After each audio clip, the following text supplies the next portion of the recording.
Hello, hello.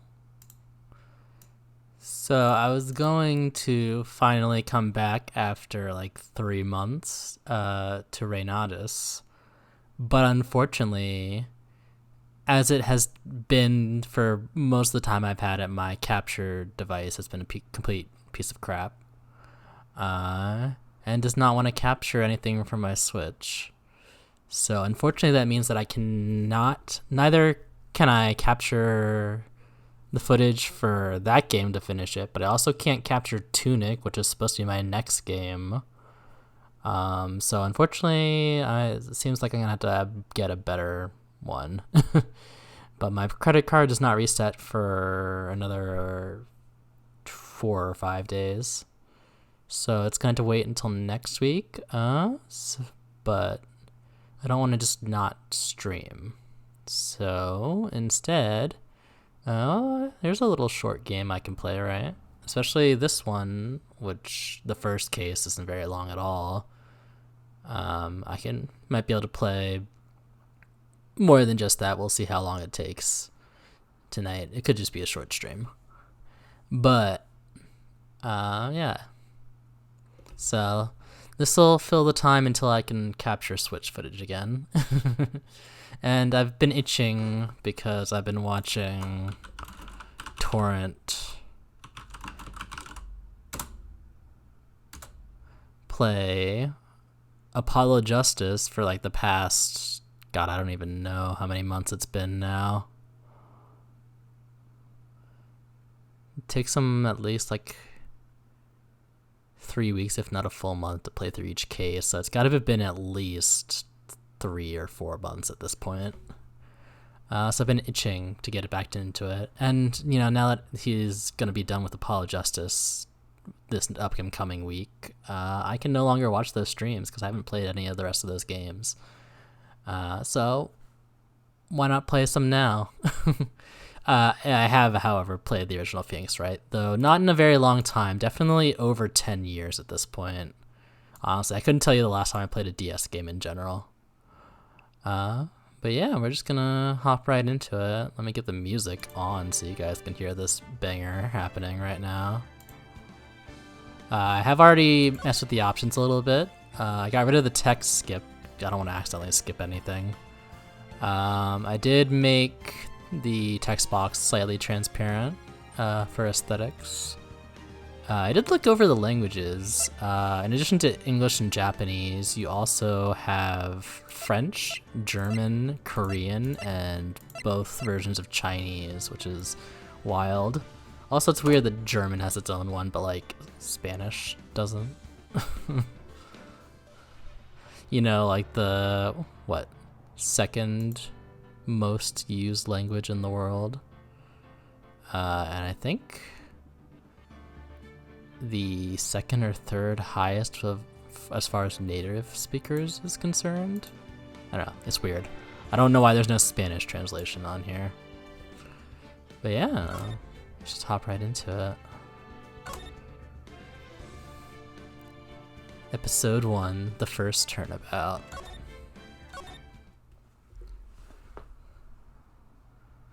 Also, it's been a while since I used the 3D VTuber as well.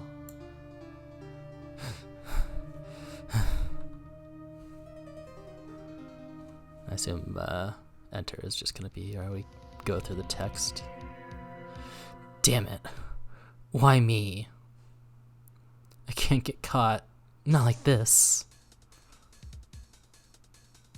I've gotta find someone to pin this on.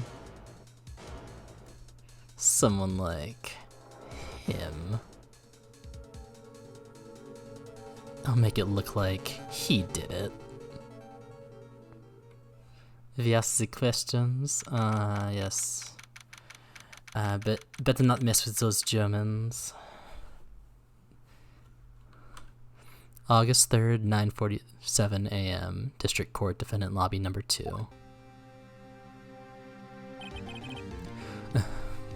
Boy, am I nervous. Right. Oh, hiya, Chief. Phew. I'm glad I made it on time. Well, I have to say, Phoenix, I'm impressed. Not everyone takes on a murder trial right off the bat like this. It says a lot about you, and your client as well. Let me check the audio levels. Yeah, they seem fine. Thanks. Actually, it's because I owe him a favor. A favor? You mean, you knew the defendant before this case? Yes. Actually, I kind of owe my current job to him. He's one of the reasons I became an attorney. Well, that's news to me. I want to help him out any way I can. I just really want to help him. I owe him that much. It's over.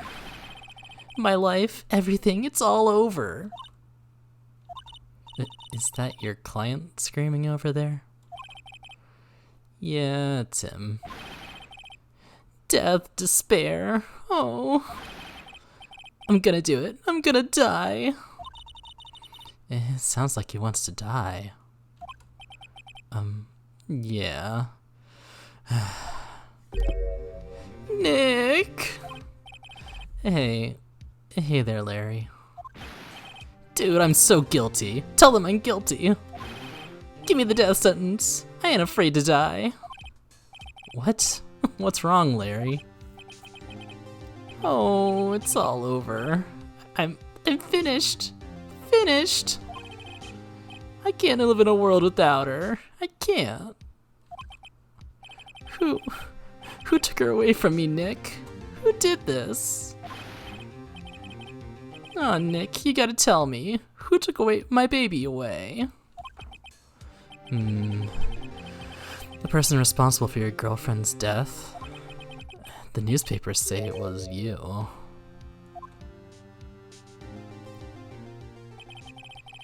My name is Phoenix Wright. Here's the story. My first case is a fairly simple one. A young woman was killed in her apartment.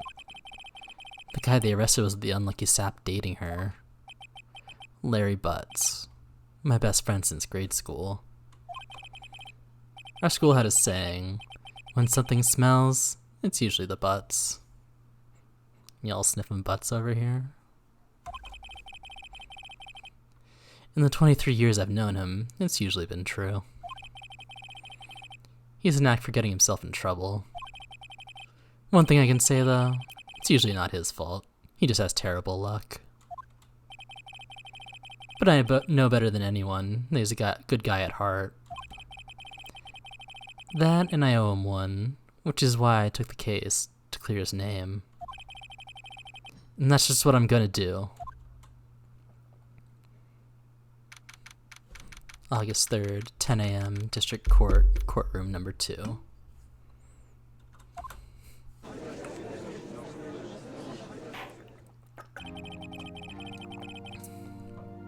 Yeah, it's so weird seeing these sprites in HD and having like the original GBA color palette. They recolored them apparently for the HD version of Apollo Justice when they appear. And yeah, they look a lot better because those sprites were made for DS.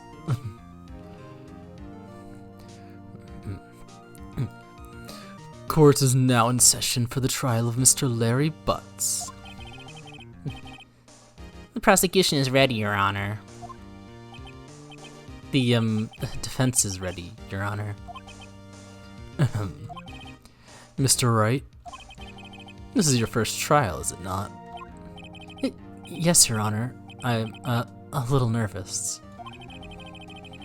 Your conduct during this trial will decide the fate of your client.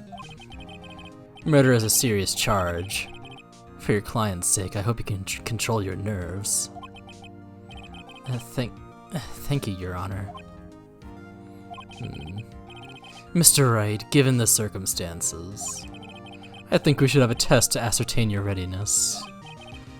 Yes, Your Honor. Hand shaking, eyesight fading. The test will consist of a few simple questions. Answer them clearly and concisely. Please state the name of the defendant in this case. Phoenix Wright, Larry Butts, Mia Fey. It's definitely Mia, right? The defendant? Well, that's Larry Butts, Your Honor. Correct. Just keep your wits about you and you'll do fine. Next question. This is a murder trial. Tell me, what's the victim's name?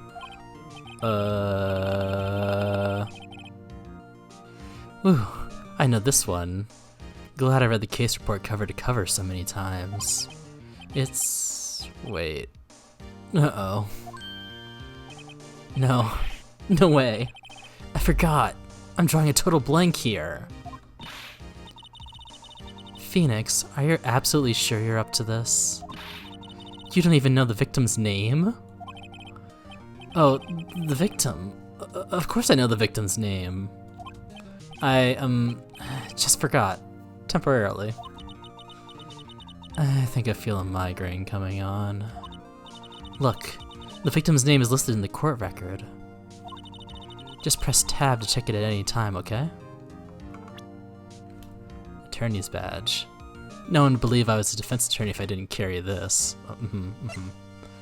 Cindy's autopsy report. Time of death, 7:31.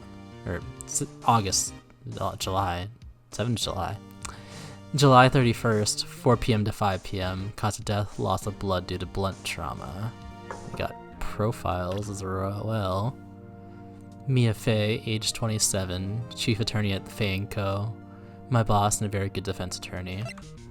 Larry Butts, age 23. God, they're babies. This is hardly the time to order a tab. I still need to find the any key. Oh, you're so right, Delta. I've got an R and I've got a C. No any though. The defendant in this case, a likable guy who has been my friend since grade school. And Cindy Stone, age 22, the victim in this case, a model. She lived in an apartment by herself. And Winston Payne, age 52, the prosecutor for this case, lacks presence, generally bad at getting his points across, so it'll be easy.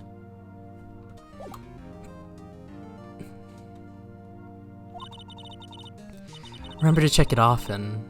Do it for me, please. I'm begging you. Mr. Wright, who is the victim in this case? Cinderblock, obviously. You know, Cinderblock. I saw it last week. Nah, it's Cindy Stone. The victim's name is Cindy Stone. Correct. Now tell me, what was the cause of death? She died because she was hit with a blunt object. The only one that involved blood. She was struck once by a blunt object. Correct. You've answered all my questions. I see no reason why we shouldn't proceed. You seem much more relaxed, Mr. Wright. Good for you. Thank you, Your Honor. Because I don't feel relaxed, that's for sure. That's just the anxiety, Phoenix. You'll get over it. Well then, first, a question for the prosecution. Mr. Payne? Yes, Your Honor. As Mr. Wright just told us, the victim was struck with a blunt object. Would you explain to the court just what the object was? The murder weapon was the statue of the Thinker. It was found lying on the floor next to the victim. I see. The court accepts it into the evidence. Statue. A statue in the shape of the Thinker. It's rather heavy. Statue added to the court record. Right. Be sure to pay attention to any evidence added during the trial. That evidence is the only ammunition you have in court. Use tab to check the court record frequently. Mr. Payne, the prosecution may call its first witness. The prosecution calls the defendant, Mr. Butts, to the stand.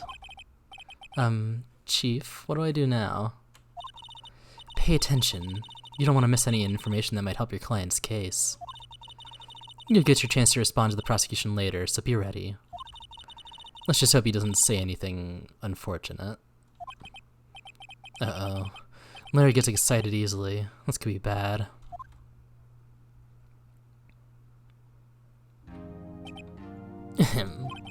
Mr. Butts, is it not true that the victim had recently dumped you? Hey, watch it, buddy. We were great together. We were Romeo and Juliet, Cleopatra and Mark Antony. Didn't they all die? I wasn't dumped. She was just taking my phone calls, or seeing me, ever. What's it to you anyway? Mr. Butts, what you described is generally what we mean by dumped. In fact, she had completely abandoned you, and was seeing other men.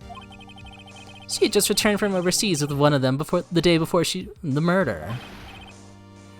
What do you mean, one of them? Lies. All of it lies. I don't believe a word of it. Your Honor, the victim's passport.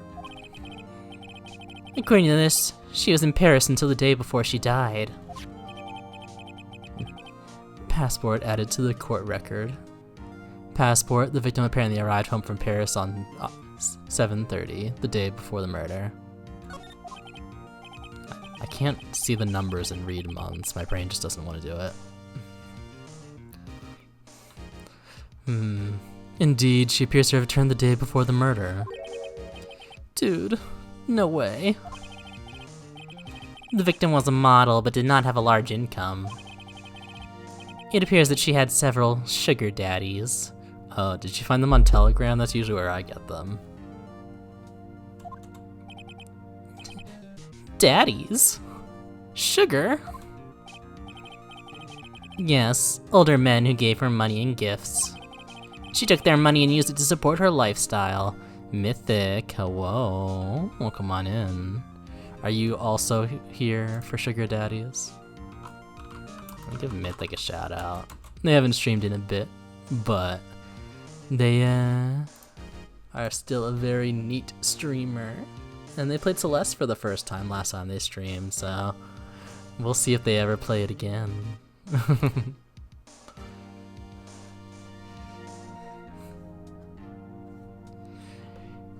That's it. She took their money and used it to support her lifestyle. Dude! We can clearly see what kind of woman this Miss Stone was. First time playing these? No, I've played the first one before, but it's been a very long time. And I played Apollo Justice as well, but I haven't played any of the other Phoenix Wright games or anything after that.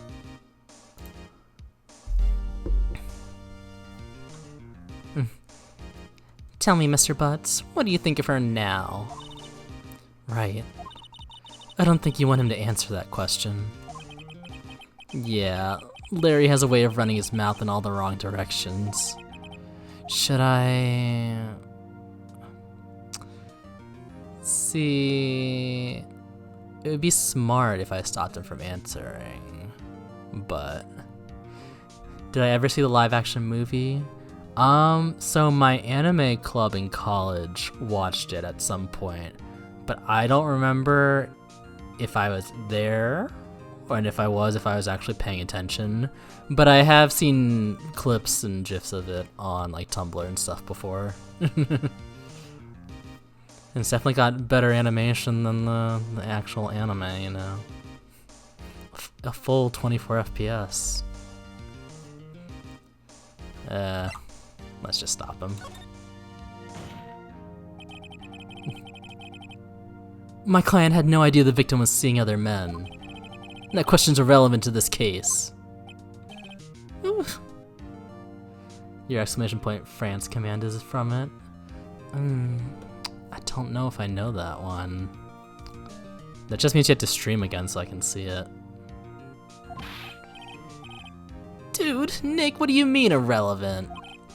That cheatin' she-dog. I'm gonna die. I'm just gonna drop dead. Yeah, and when I meet her in the afterlife, I'm gonna get to the bottom of this. Let's continue with the trial, shall we? I believe the accused's motive is clear to everyone. It's not too bad as it is faithfully as possible to adapt the silly game to a movie. Honestly, its major flaw is that it's literally just the first game beat for beat. So I got bored and stopped watching halfway through. That is fair.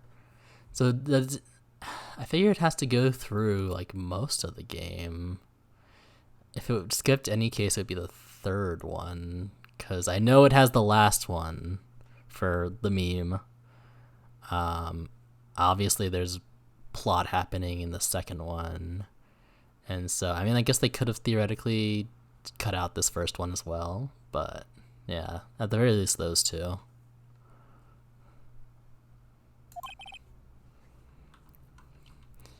Yes, quite.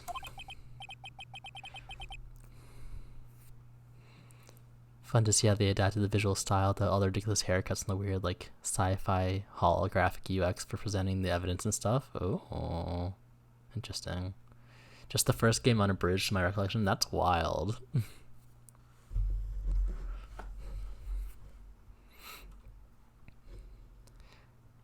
Oh boy, this is not looking so good.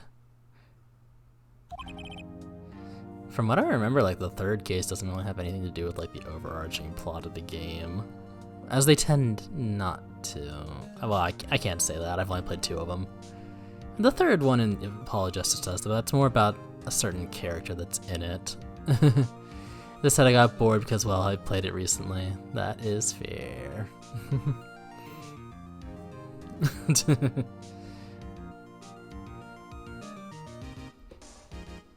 Next question. You went to the victim's apartment on the day of the murder, did you not?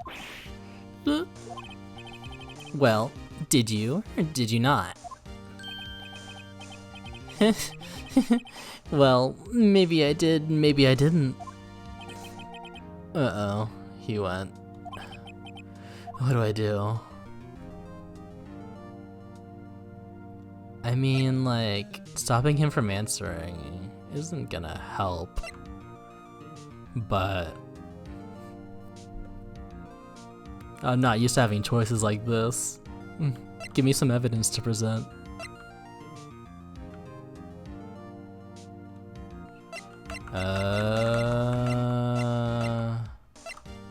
Stop him.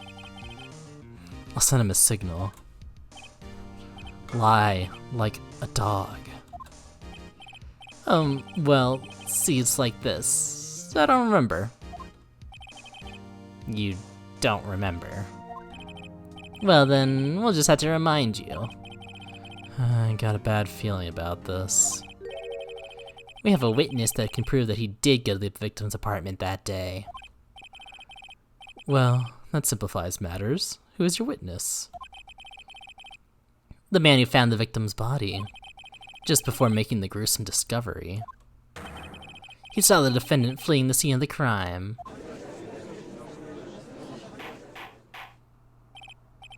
Order. Order in the court. Mr. Payne, the prosecution may call its witness. Yes, Your Honor. This is bad. On the day of the murder, my witness was selling newspapers at the victim's building. Please bring Mr. Frank Sawit to the stand.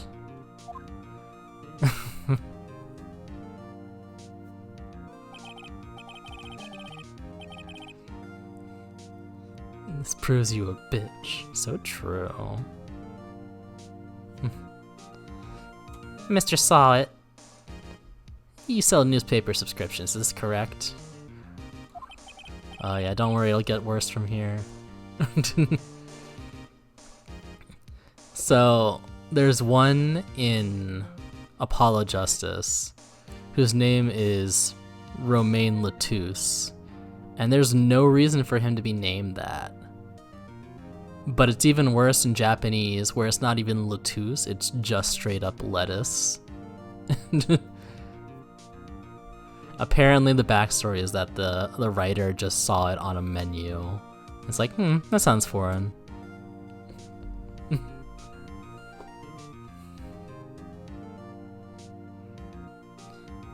Oh yes, newspapers, yes. Mr. Sawit, you may proceed with your testimony. Please tell the court what you saw on the day of the murder.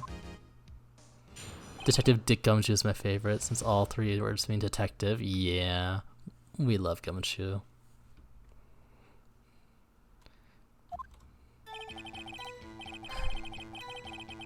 I was going door to door selling subscriptions when I saw a man fleeing an apartment. I thought he must be in a hurry because he left the door half open behind him.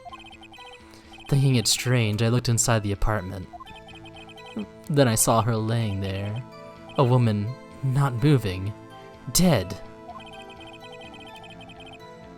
I quailed in fright and found myself unable to go inside.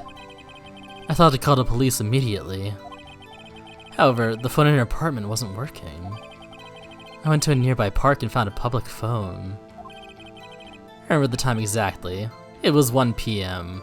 Okay, well, we already know that's wrong. The man who ran was, without a doubt, the defendant sitting right over there.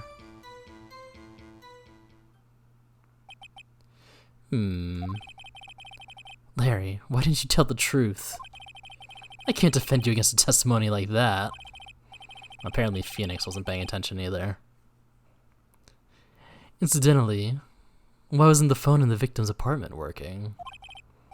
Your Honor, at the time of the murder there was a blackout in the building. Aren't phones supposed to work during a blackout? Yes, Your Honor. However, some cordless phones do not function normally. The phone that Mr. Sawit used was one of those. Your Honor, I have a record of the blackout for your perusal. Blackout record added to the court record. Electricity in Mrs. Stone's building was out from noon to 6 p.m. on the day of the crime. Now, Mr. Wright.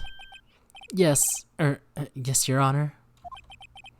You may begin your cross-examination. Cross-examination, Your Honor? Alright, Wright. This is it. The real deal. What exactly am I supposed to do? Why, you expose the lies in the testimony the witness just gave. Lies? What? He was lying? Your client is innocent, right?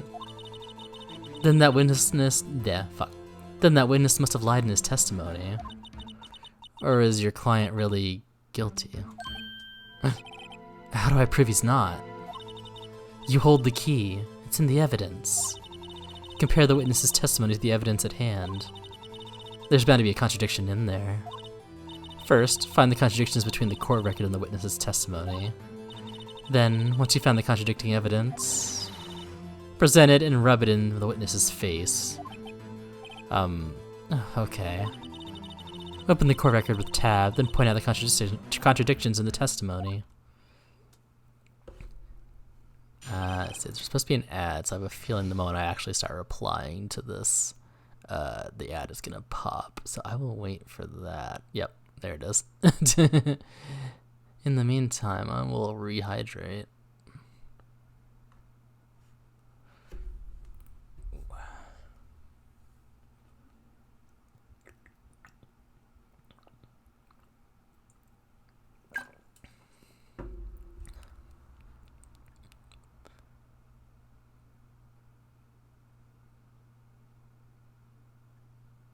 Oh, wow, wow, wow.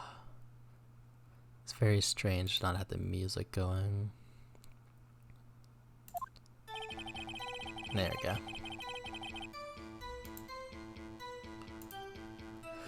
Oh, wow. This is what I get for going live so late, though. I'm so EP.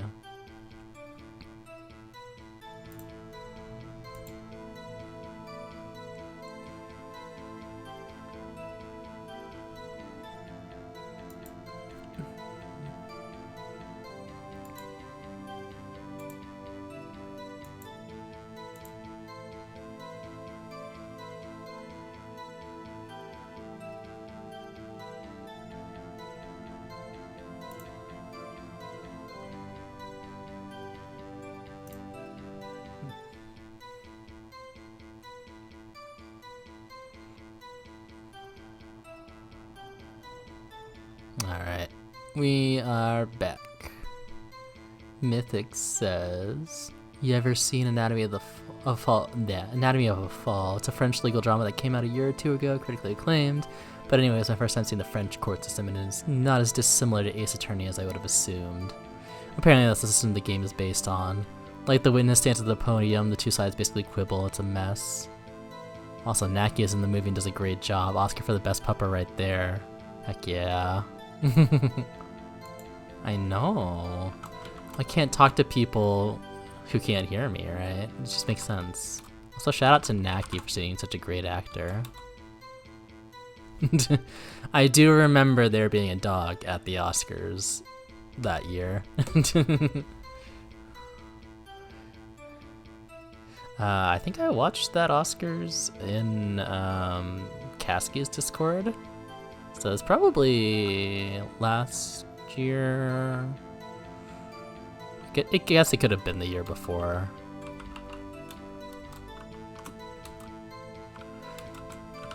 I've certainly known Caskey for 2 Oscar seasons. So shout out to BK Caskey. And I hope I remember their name for it and adding correctly, or we're gonna have to shout them out again.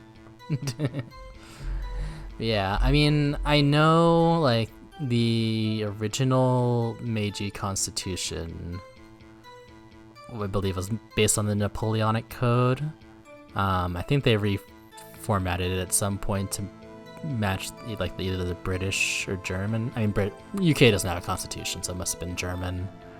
But I imagine once they got, like, the legal system going, it was probably harder to change how that functioned.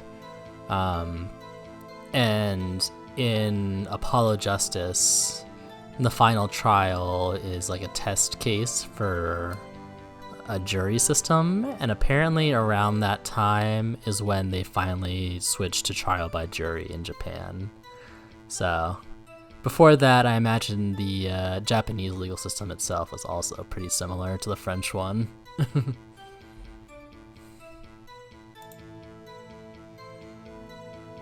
I'm just gonna press on everything just to see what dialogue we get, but I already know where the problem is. I was going door to door selling subscriptions when I saw a man fleeing an apartment. Hey, I did do it right. Let's go. Isn't the man leaving an apartment a common sight? I find it odd you would take notice of him.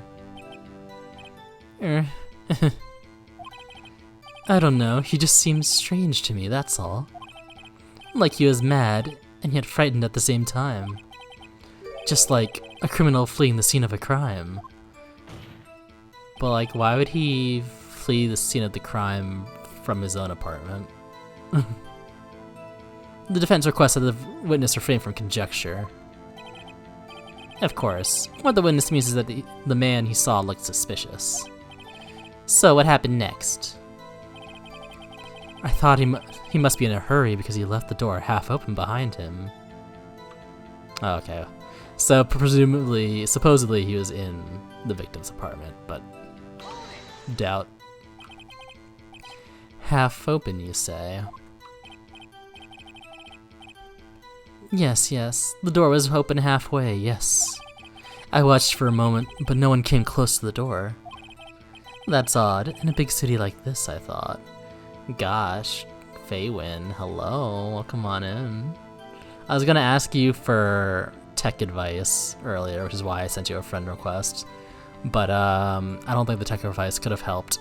I mean, it might still help, but at this point I'm too frustrated to even bother with it.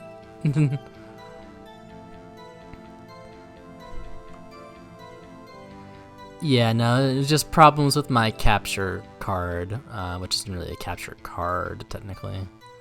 So I was thinking it might have been a problem with the USB port, like maybe not enough power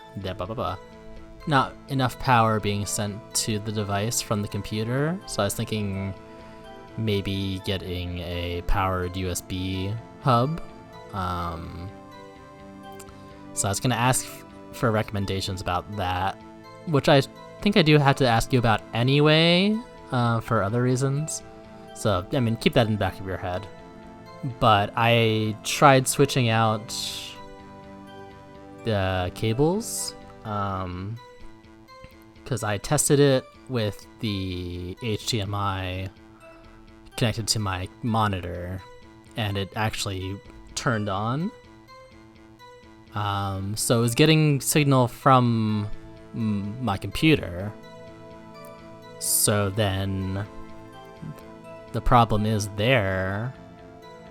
If it works with the computer and it doesn't work with the Switch, clearly the problem is not with the cable, because I switched the cable out as well. I tried working it with my HDMI to USB-C adapter that I use with my tablet, and it worked. And then I tried plugging it into the Switch, and it was working. And then it was not working when I tried again later. So I'm just like, okay, well, fuck this. So yeah, I'm looking for a new capture device. But my credit card doesn't go over for another couple days, so. Mythic says, Anatomy of the Fall is good. It's about a woman whose husband dies by falling out of a window in their ski chalet in the French Alps. And the only witness is their blind son and their dog, the Naki. So she's put on trial under suspicion of murder. Also, French is her second language. She's German and her husband is French, if I remember correctly. She's never dealt with the French legal system before. It's really interesting. Would recommend if you want a really solid character in legal drama. Heck yeah. Sounds fun.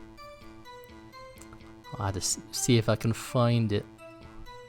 And yeah, lots of scenes where like, holy shit, you're telling me Ace Attorney didn't make this up. Reality is stranger than fiction.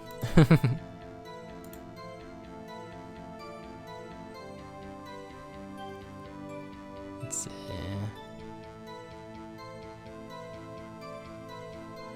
And that's odd in a big city like this, I thought. I see. What happened next?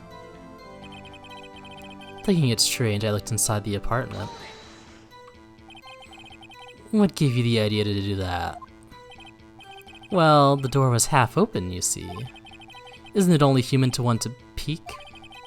We climb mountains because they are there. It's the same thing. Truer words have never been spoken. Anyone would look inside. So why did pain cut him off so quickly? So you looked into the apartment. What happened then? Then I saw her lying there. A woman, not moving, dead. Are you sure she was dead? Well, no, I guess I wasn't. But she wasn't moving at all, and there was blood everywhere. I guess that would look fatal to anyone. Very well, what happened next? I quailed in fright and found myself unable to go inside. So you didn't touch anything in the apartment?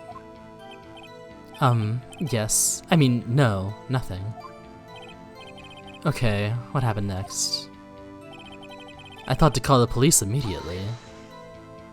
Also, this testimony feels way longer than the ones I'm used to. You thought to call the police? Does that mean you didn't actually call them? Please, please, listen to the rest of the testimony. Hold it. A golden pelt stream. Objection. Vincent. Hello. Welcome on in. Last playing Vivid Stasis. What's that? Tell me about it. It's not another gacha game, is it? You thought to call the police. What happened next? However, the phone in her apartment wasn't working. The phone in her apartment wasn't working? Yes, I mean, no. No, it wasn't. Right. But you said you didn't go into the apartment. Or did you? Oh, that? I can explain that. There was a cordless phone on a shelf in the entranceway. I reached inside and tried to use that to call.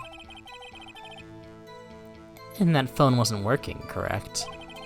What happened next? I went to a nearby park and found a public phone.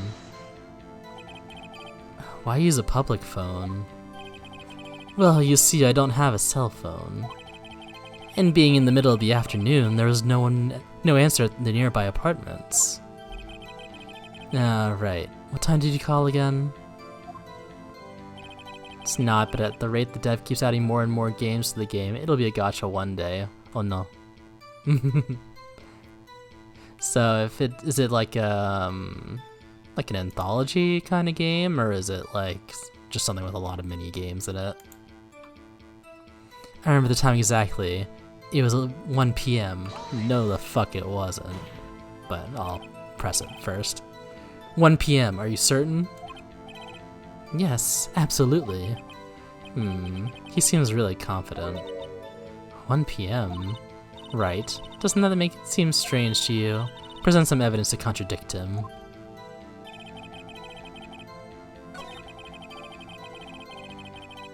The man who ran was, without a doubt, the defendant sitting right over there. Are you absolutely 100% positive? Yes, it was him. No mistake about it. The witness says he's certain. And that's all of it. There must be a contradiction in there somewhere. Examine the court record with tab if something strikes you as being suspicious. Then find the evidence and then that contradicts his testimony and present it to the court. Yeah, anyway. I saw it before I even started the cross-examination.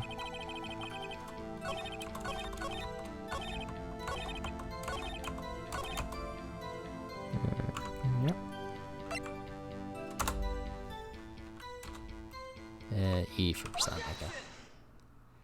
Just a simple 4-lane rhythm game with a huge-ass confusing multi-dimension meta-layer ARG story with lore that connects to even more games. Oh, okay, that sounds interesting, actually. No, that just means that none of those games are going to be available in 5 years and nobody will be able to experience the story.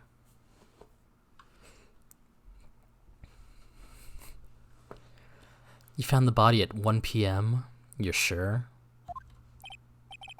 Yes, it was 1 p.m. for certain. Frankly, I find that hard to believe. Your statement directly contradicts the autopsy report. The autopsy notes the time of death at sometime after 4 p.m. There's no body to find at 1 p.m. How do you explain this 3-hour gap? Oh, that. Oh, This is trivial. The witness merely forgot the time. After his testimony, I find that hard to believe. Mr. Saw It, why were you so certain that you found the body at 1 p.m.? Gee, that's a really good question. Great job, Wright. Way to put him on the spot. First time playing the Attorney games, not this one in particular, but it's the only Phoenix Wright one I've played, and the only other one I've played is Apollo Justice, so the vast majority of Ace Attorney games I have not played. And it's also been, I don't even know, over 10 years. Definitely not since high school that I played this one, I'm pretty sure. Great job, Wright. Way to put him on the spot. Guess who has an entire thing of eggnog that needs to be drunk tonight? Well, Delta, come on over and share it with me.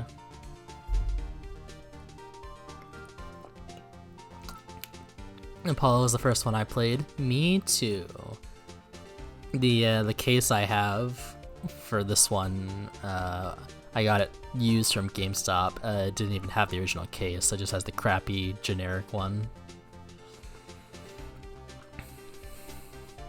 That's all you have to do. Point out contradictions. Lies always beget more lies. See through one, and their whole story falls apart.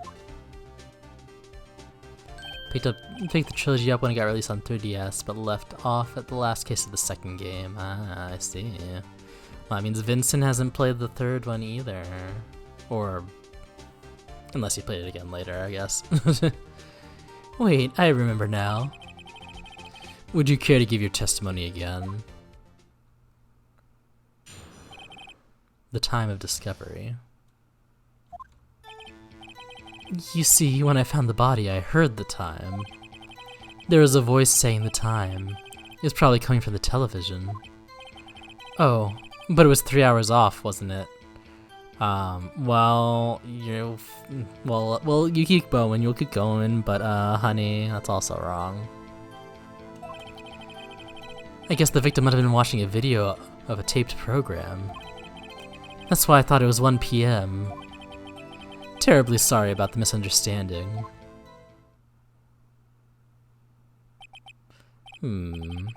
I see. You heard a voice saying the time on a taped program. Mr. Wright, you may cross-examine the witness. Right. You know what to do. Mods, you know what to do. I say as I have no mods in chat. I got this.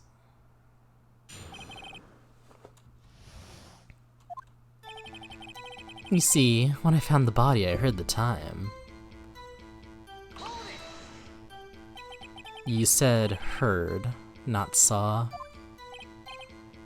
Yes, heard. All I saw was the body lying there. I didn't think to look at anything else, least of all my watch. Isn't that a little strange? Also, like, if you had a watch on, you could have looked at it after. I mean, you had to go run to the payphone. Anyway, that's not relevant. So you're saying you heard something. But if you were so shocked by the body, you wouldn't hear anything at all. The witness did say he actually heard the time. It's ludicrous to suggest he wouldn't hear anything. Third one is completely unknown to you. All you know is the one with the coffee drinking red visor guy. Same. I know nothing. Also, well, okay, I know that Pearl is in one of the other two, and I want to say it's the third one. But yeah, other than that, I don't know. I have to agree with the prosecution. Witness, continue your testimony. There was a voice saying the time. It was probably coming from the— wait, wrong voice. There was a voice saying the time. It was probably coming from the television. Are you sure it was a television and not a radio? Well, no, I guess it might have been a radio. Incidentally, there was no radio on the premises. There was only one large television. Right. I can't put my finger on it, but something about this seems fishy. Something about hearing the television. The witnesses testified he heard the time.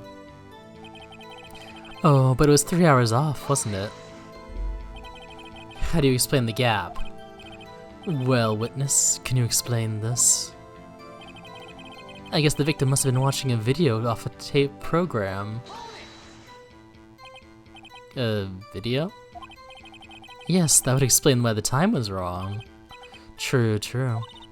Right. I think the problem lies someplace else. We agree that you heard the time at the scene, then. And that's why I thought it was 1 PM. Are you sure the voice you heard said it was 1 PM? Yes, I can practically hear it now. It was quite clear. Mr. Payne, has the prosecution verified this testimony? My apologies, Your Honor. I, too, have only just learned that the witness heard the time. Oh, I'm really sorry. I only remembered it just now. Also, we know she has a TV. Does she have a VCR? Because if she didn't, that would also just prove that wrong without me having to find the actual contradiction. But, yeah, you know, whatever. Terribly sorry about the misunderstanding. Well, you just watch it. Not much point in pressing him on that one, was there? Blah blah blah. There was a voice saying the time is probably coming from the television. Nope. Blackout. Hold it right there. The prosecution said there was a blackout at the time of the discovery. And this record proves it.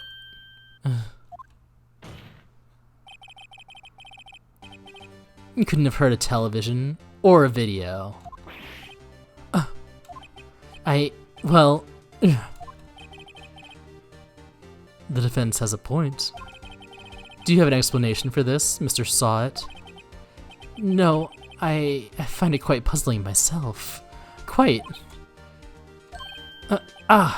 Wait, I remember now. Mr. Sawit. The court would prefer to hear an accurate testimony from the very beginning. These constant corrections are harming your credibility. That, and you seem rather distraught. My apologies, Your Honor. It must have been the shock of finding the body. Very well, Mr. Sawit. Let's hear your testimony once more, please. Hearing the time. Actually, I didn't hear the time. I saw it. There was a table clock in the apartment, wasn't there? Yeah, the murder weapon. The killer used it to hit the victim. But... that must be what must have been what I saw. Well, okay, well, first of all... he didn't kill her with a clock. Second of all, why would the clock be 3 hours off?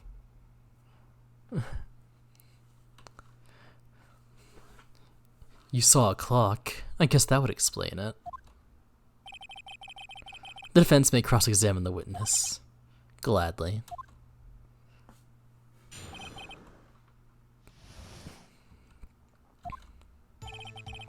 Actually, I didn't hear the time. I saw it. And that strikes me as a very suspicious mistake. Yes, I can see how you'd be a little doubtful. I'm really sorry. I only just remember that table clock. A table clock? There was a table clock in the apartment, wasn't there? A table clock? Was there a clock at the scene? This is the first I've heard of it. Yeah, the murder weapon. The killer used it to hit the victim. The murder weapon? Yes, the table clock that was used as a weapon. That's what I just said. Did you doze off in the middle of my testimony or something? Something's fishy here. That must have been what I saw. Oops.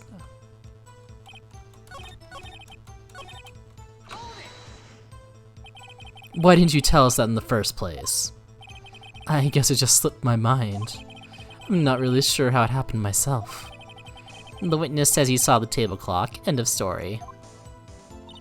Now, find the contradiction. Right. Tab. The murder weapon's a statue, bitch. Wait just a moment. The murder weapon wasn't a clock. It was the statue.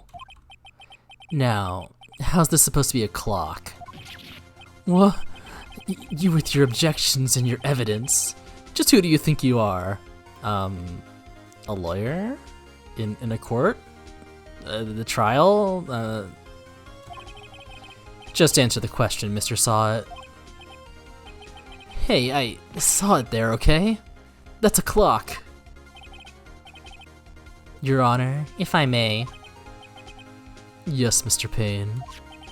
As the witness stated, the statue is indeed a clock. The neck is a switch. You just tilt it and it says the time out loud, but you didn't see it. You're still wrong.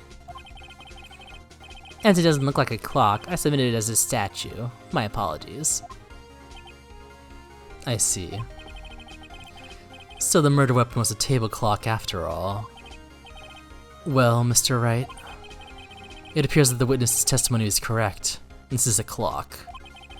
Do you have any problems with this testimony now? Yes.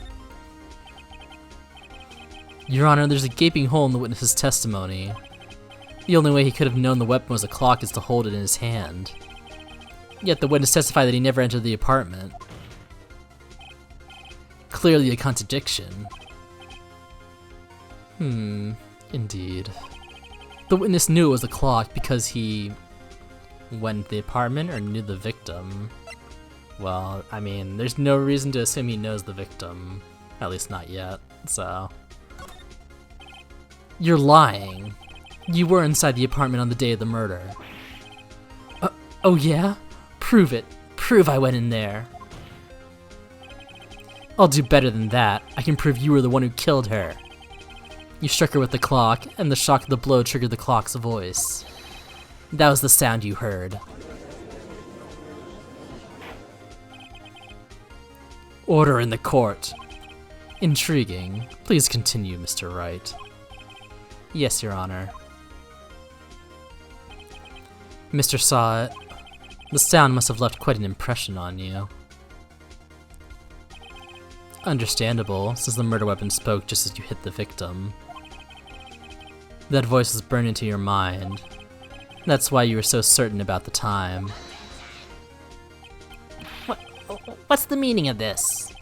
This is all baseless conjecture. Baseless? Just look at the witness's face. Would the witness care to elaborate? Did you strike the victim with the clock? That day, I never. Look, the clock, I heard, no, I mean, I saw.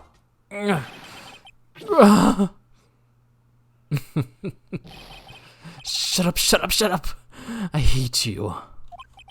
It was him, I'll tell you. I saw him. He killed her, and he should burn. Burn! Give him death. Order. Order in the court, I say. Your Honor, add a moment, please. There's no shred of evidence supporting the defense's claims.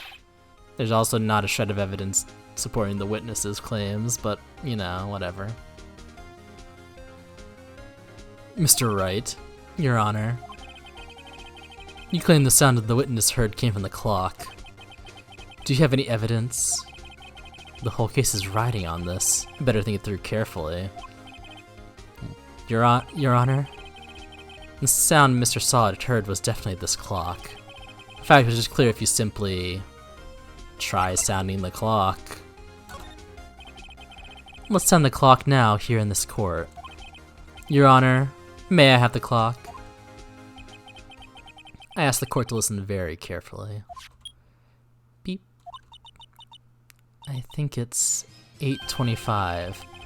Objection. Leroy, hello, welcome on in. That certainly is a strange way to announce the time. Sounding the clock? Water! Yeah, make sure you pay attention to that L in there, Delta. Also, I have not been getting my redeems. Hold on, let me refresh chat while this ad is running.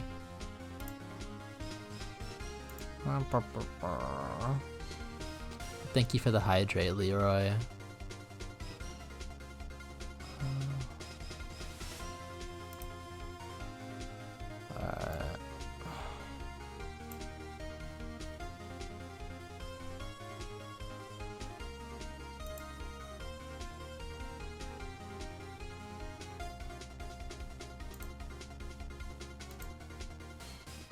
Let's test it out.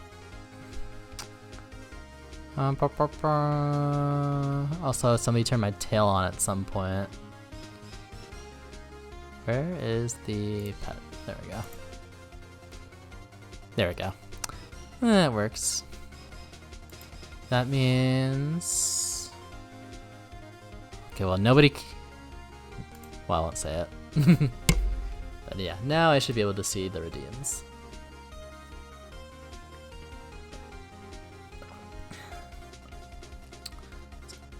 So just wait for the ad to finish. Oh, Caitlin Fisher, thank you for the follow. Hi, I just followed you on Twitter X. Appreciate if you could follow back. I don't refollow random people, but thank you anyway. Hope you're doing alright. Fire's not too bad for you. No, there's not really any fires near me. The closest is a ways away, and it was a small one, so... The furthest east one is like north of LA, downtown, so...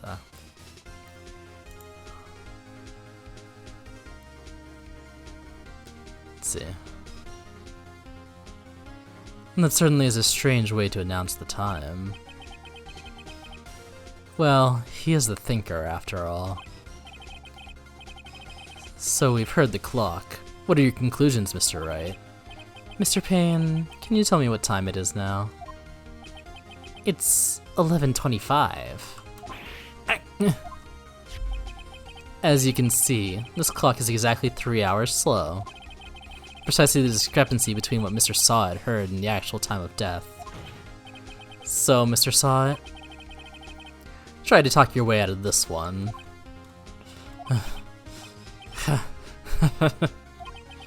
You forgot one thing. Uh-oh, what's he talking about now?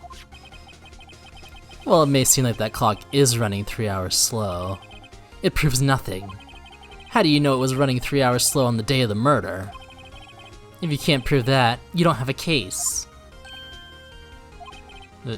He's right. How am I gonna prove that? Damn it, I was so close. Mr. Wright, it seems you lack the critical evidence to support your claim. Yes, Your Honor. This means I cannot let you indict the witness. Unfortunately, this ends the cross-examination of Mr. Frank Sawit. I come all the way down here to testify, and look what happens. You treat me like a criminal. A criminal! You lawyers are all slime. Yeah, I almost had him. Sorry, Larry. I failed you. I mean, like, we still don't have proof that Larry did it, so don't give up yet. There's nothing I can do about it now. Not so fast, Mr. Sawit. Chief. Listen up, Wright. Don't throw this one away. Not like this. Think. But, Chief, it's over. I can't prove the clock was slow the day of the murder. Nobody can prove that. Well, yes. But that doesn't mean you can't still win. Try thinking out of the box. Don't waste time doubting the facts. Assume the clock was 3 hours slow and think through it. Ask yourself, why was the clock 3 hours slow? Figure out the reason and you'll have your proof. Right? Can you think of a reason as to why the clock would be 3 hours slow? Well, yeah, she was just traveling. Wait, maybe I can prove it. You must have evidence somewhere that can prove it, right? Find it and let them have it. Well, Mr. Wright, you say the clock was already running slow on the day of the murder. Have you found evidence to support this claim? Of course. There's a piece of evidence in the courtroom that can prove my claim beyond a doubt.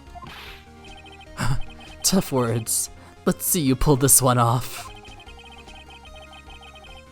Let's see this evidence that proves why the clock was running slow.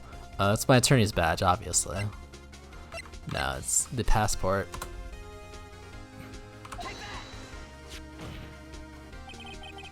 The victim had just returned home from abroad the day before the murder. As we all know, the time difference between here and Paris is 9 hours.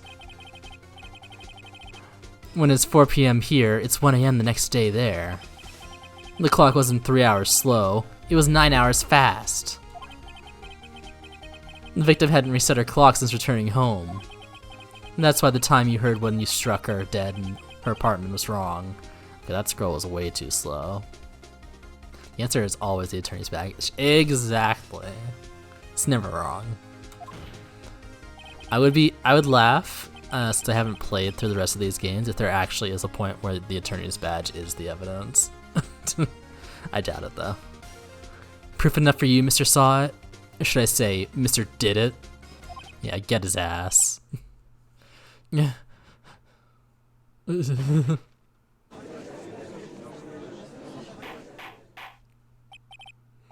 Order. Order, I say. Well, this case has certainly turned out differently than we all expected.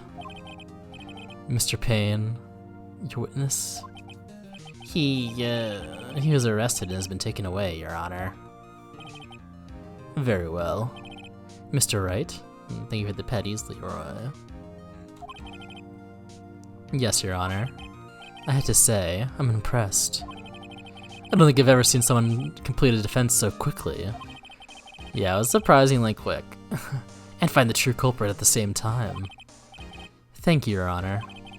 At this point, this is only a formality, but this court finds the defendant, Mr. Larry Butts, not guilty.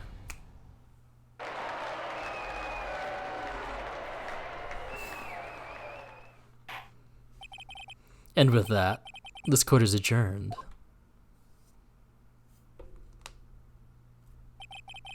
It turns out that Frank saw it was a common burglar. He poses as a newspaper salesman to check in and see when people were out of the house. That day, when Larry went to her apartment, the victim wasn't home. After he left, Mr. Saw let himself do the dirty work. While he was searching her place, the victim returned.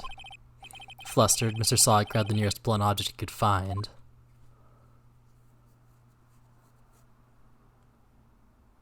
Wonder how much they spent on confetti. Oh, so much. I mean, the most these trials last is what, 3 days? So that means that even if they only had one courtroom, they'd have to have at least like 100 trials a year. August 3rd, 2:32 p.m. District Court, Defendant Lobby Number 2. Whew, I still can't believe we won. Right, good job in there. Congratulations. Congratulations. Thanks, Chief. I owe it all to you. Not at all, not at all.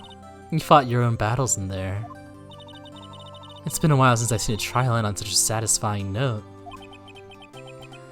I've never seen the Chief looking this happy.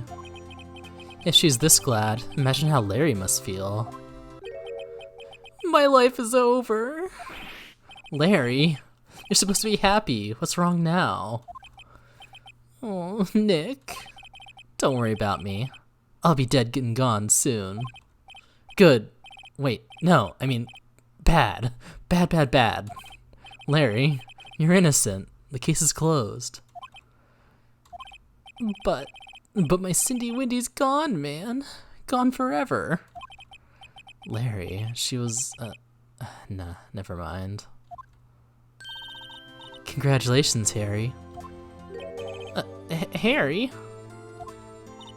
Yes, you. I can practically see the headlines now. Harry Butts, innocent. Thanks. I really owe you one. I won't forget this, ever. Let's celebrate. Dinner? Movie? My treat. Oh, no, I couldn't. Hey, I was the one who got you off the hook. Oh, hey. Here, take this. It's a present. It's a murder weapon. A present? For me? Wait, wasn't this the evidence that...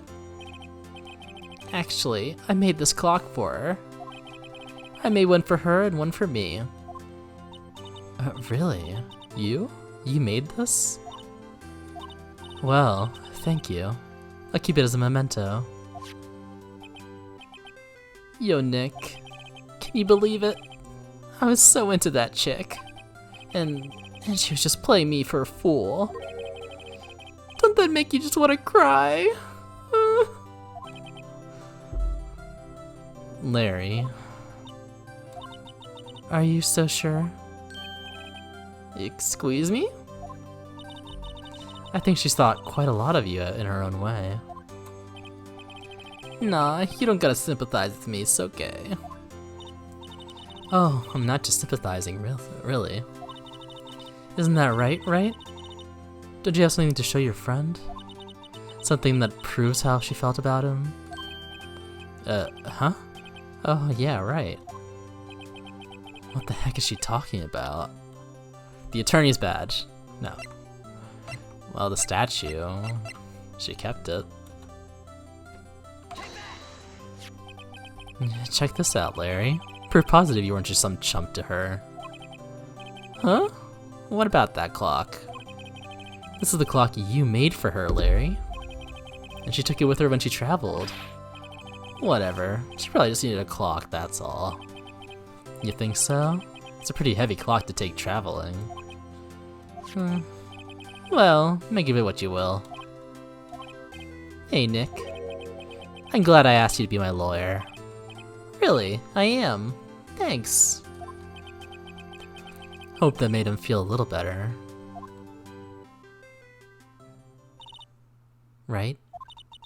I hope you see the importance of evidence now. Also, hopefully you realize things change depending on how you look at them. People, too. We never really know if our clients are guilty or innocent. All we can do is believe in them. In order to believe in them, you have to believe in yourself. Right? Listen, learn, grow strong. Never let go of what you believe in. Never. Well, I think our work here is done. Shall we be off? Yeah, I guess so. Say, how about dinner?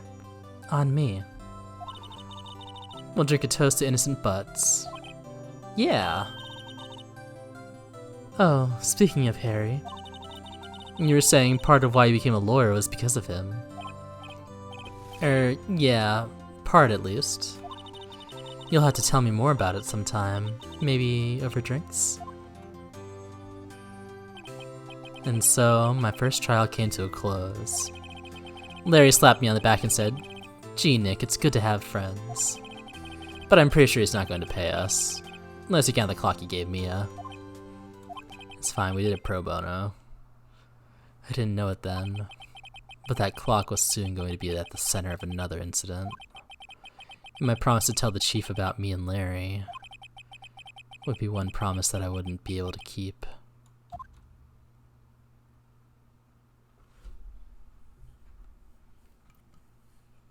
Well, not even 90 minutes into stream.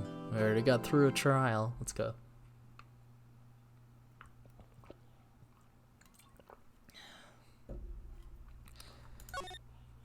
Should have episode 2. Turnabout Sisters. Yes, we will save.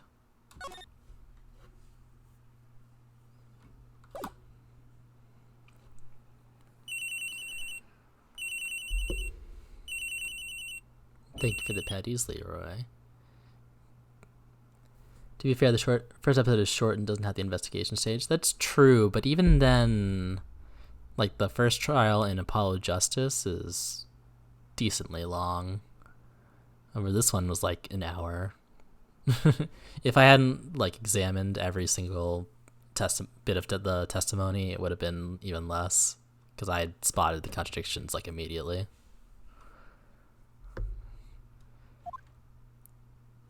Hello?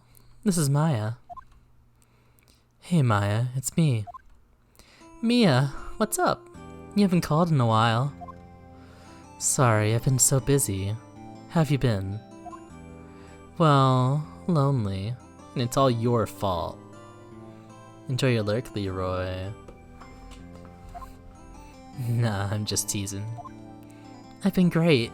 I'm finally getting used to having my own place. That's good to hear. Actually, I'm calling because I have a favor to ask. I know. You want me to hold evidence for you. Sharp as always. There's a lot of buzz about the upcoming trial. I just don't feel safe keeping the evidence here. I gotcha. So what is it this time? It's a clock. A clock? Yeah, it's made to look like that statue, the Thinker. It tells you the time. I thought you might like it. You always like toys. Hey, I'm not a little girl anymore, sis. Now, you know I'm only teasing. Ah, I should probably tell you, the clock isn't talking right now. Huh? It's not working? That's lame. I had to take the clockwork out, sorry. I put some papers inside it instead. Papers? Is that evidence then? Well, there's a possibility that it might turn out that way, yes. Can you come by the office tonight, say 9 o'clock to pick it up? I'll be in a pre-trial meeting until then. Okay, sis, but I expect dinner, something good. Like burgers. You could go for a really good burger. Iway, hello. Welcome on in. Gosh, I just love a good burger, especially the rice-filled kind. Okay. We'll hit the usual joint. Alright, it's a deal. Okay, sis, see you soon. Yep, I'll be waiting, Maya. Conversation recorded, September 5th, 9:27 a.m. Jeez, that's like a whole month.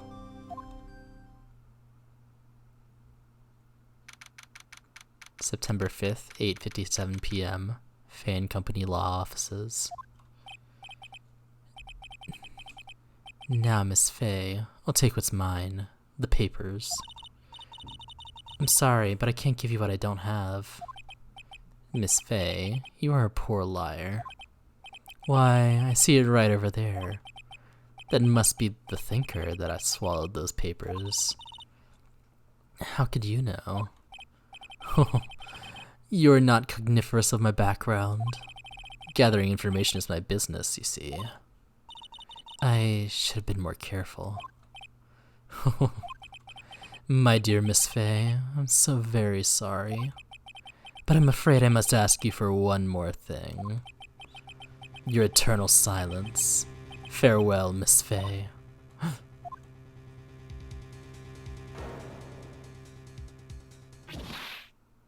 Rip.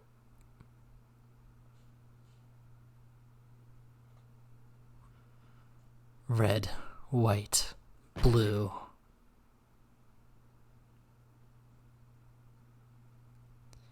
Also, it's interesting in this game. I don't know if it does for like the rest of the Phoenix Wright ones, but you know who the criminal is, which you don't necessarily. In fact, I don't think you ever see any of the actual criminals in Apollo Justice. But it's a very Columbo style of mystery. Guy who's only seen Columbo. Getting a lot of Columbo vibes from this. Or do you? I don't know, Vincent, do I? September 5th, 9:08 p.m., Fan Company Law Offices. Uh-oh, I'm late. Huh, that's strange. Guess that she's left without me. She said her sister was coming over, so she'd all go out for dinner. What's that smell? Blood? Mia!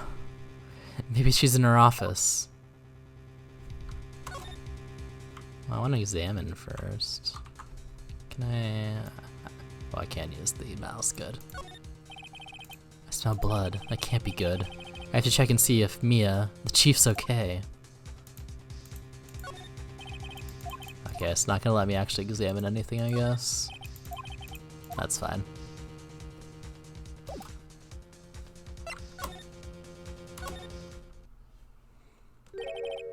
That smell. Blood. Sis. Someone's there. Chief? Chief? Chief!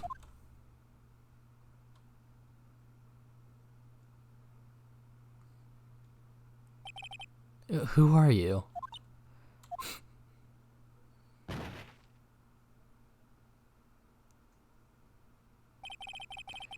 The strange girl dropped out cold. I left her lying on the office sofa. I went back to the chief where she lay under the window.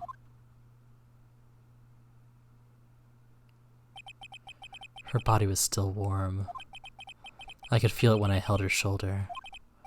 Then, all too quickly, it began to fade. Until finally she was cold.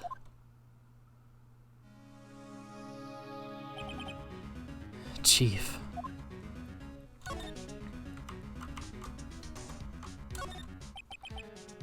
Chief. It's hard seeing her like this, but if there are any clues here. She was struck on the head with a blunt object. She probably died instantly. The thinker, lying next to her, must have been the murder weapon. The thinker. The murder weapon. Looks like a statue, but it's actually a clock, made by Larry Butts. There's some glass shards near the chief's body. Must be pieces of the glass light stand lying broken in the back of the room. Glass shards. The broken remains of a glass light stand, broken beyond all recognition. Nothing else that seems like a clue here. A piece of paper? It must have fallen from Mia's hand. What could it be?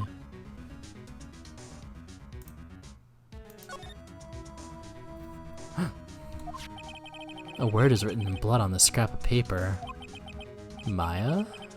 Did Mia write this? This piece of paper is a receipt from a department store, dated yesterday. Receipt. A department store receipt with letters written in blood on the back. I think that's enough snooping around for now. I better call the police and find out what that girl is doing here. Is it enough snooping around though? It's encrusted with dried blood. How ironic that this became the murder weapon again.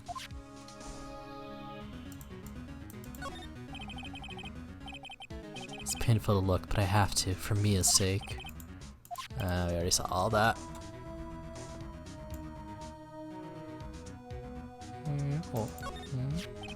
Some shards of glass are scattered on the floor. They seem to be the remains of a glass light stand. Yep, we already saw that too. That's fine. A chair. The chief's chair. A simple, functional design. Feels pretty good to sit in too. Plant, painting, the window. There's a large building right across from the office. The Gatewater Hotel, a nice luxurious place.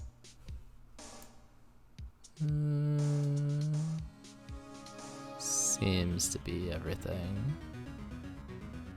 But we can slide. Anything else? The phone.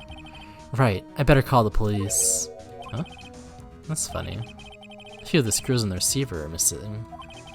Looks like somebody was halfway through taking it apart. Police? Please, come quick. What was that?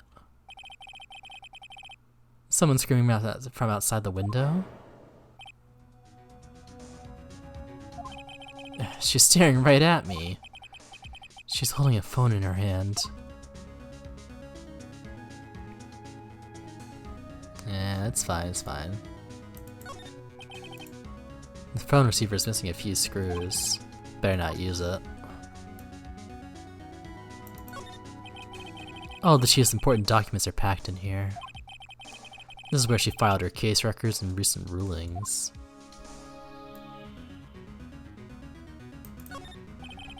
Surprisingly, the chief was never good with machines.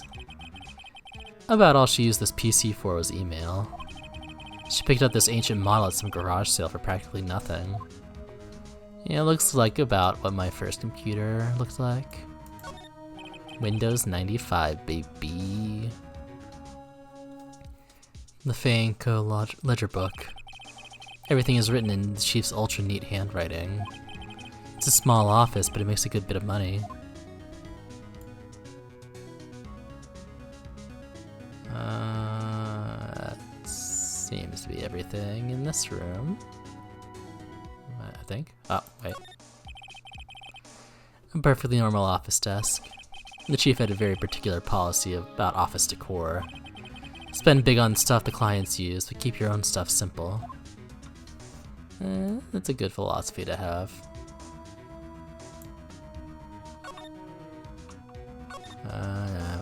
Nothing else to look at, so I'll make one more sweep around. No. Alright. Move back to the entrance. Huh? That girl just now. Where'd she go? I put her right on that sofa. Uh-oh. I hope she didn't run on me. Yips! Don't scare me like that. Excuse me, but who are you? It's okay. I work here. Maya Fey. Maya Fey? Maya? So Mia was writing this girl's name. Maybe I should show her the receipt? I never thought there'd be a use for evidence like this outside the courtroom. Let's examine first. We didn't get a chance to look at anything before. The reception desk. I usually sit here.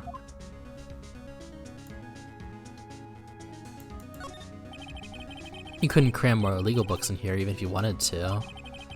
You can gaze upon the shelves without feeling insignificant.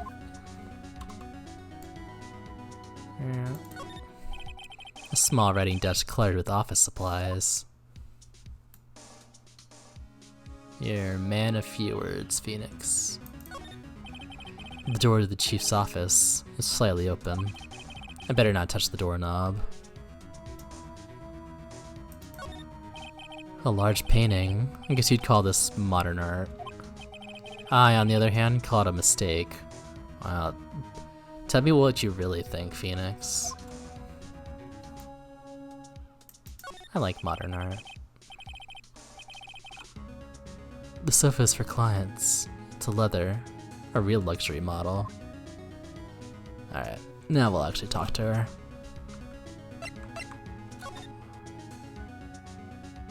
Actually, let's present stuff first. Yeah. We're gonna do the best thing we can do. Present the attorney's badge. I'm sorry, I've never seen that before. Murder weapon? About the thinker. the thinker? That was... Oh, sis. Probably shouldn't have asked her about the murder weapon. This was lying next to the chief. I know. I saw it there too. I thought they might be pieces of the light stand. Maybe. Never heard of a glass light stand before. Let's see. Before Mia died, she wrote a message in her own blood. She wrote it before the ad hit.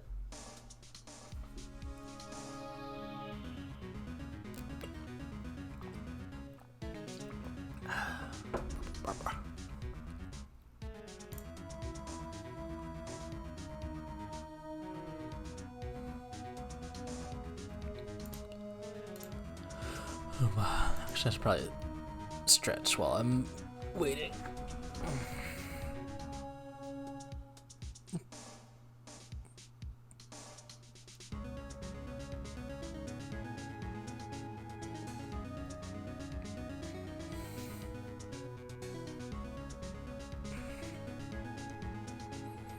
Yeah, I've been shrimping a little bit, I think.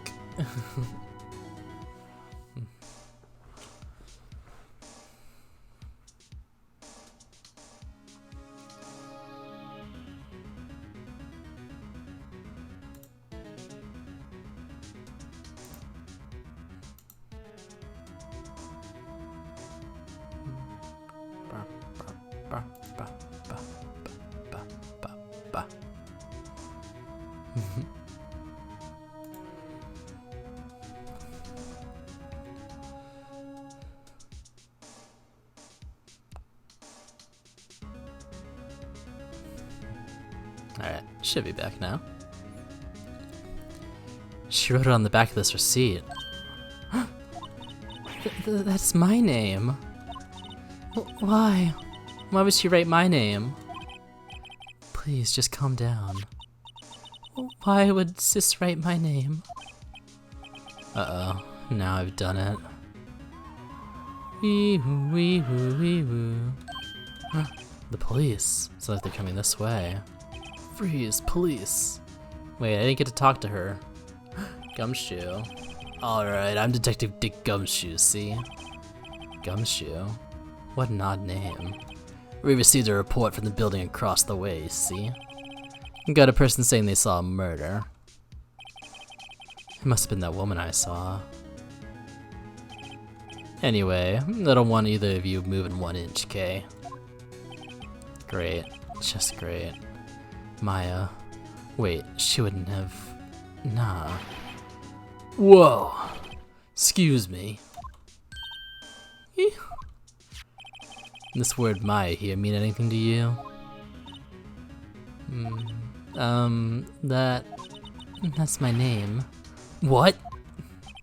The victim drew this here note in her own blood, see? With a dying breath, she wrote down the killer's name. Killer? I'm not. Case closed. You're coming down to the precinct, ma'am. What? I didn't get to talk to her. I soiled it. Mia's younger sister, Maya, was arrested on the spot. I was taken in for questioning and didn't get out until the next morning. My eyes were heavy, but I couldn't sleep. I sat around waiting for visiting hours to begin at the detention center. I had to talk to Maya as soon as possible.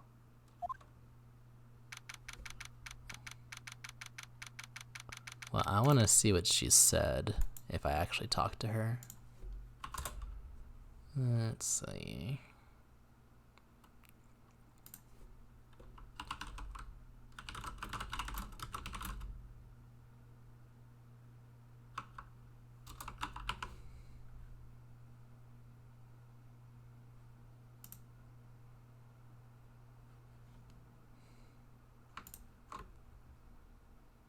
Hopefully this is a no commentary video.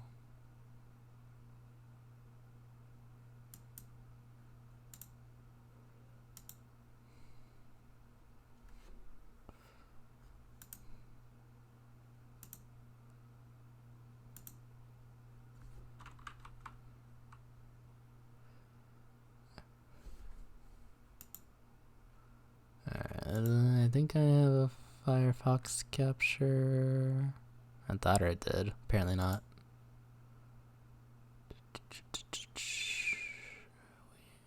Window. Well, I do. I just not in this scene apparently.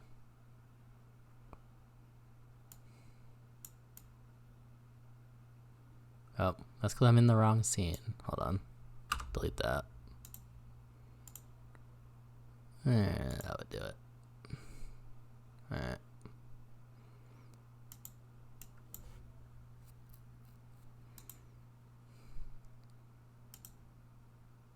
She seems to be in shock. I don't want to disturb her, but I have to know. Excuse me? Can you tell me what happened? I came in. The room was dark. And Sis. So she was already dead. So, you're the chief's sister. I'm her younger sister. And you were here visiting? This late at night? Yes. She said she wanted me to keep some evidence for her. Evidence? Yes. It was that clock. It was the thinker. Okay. Didn't miss too much. That's fine.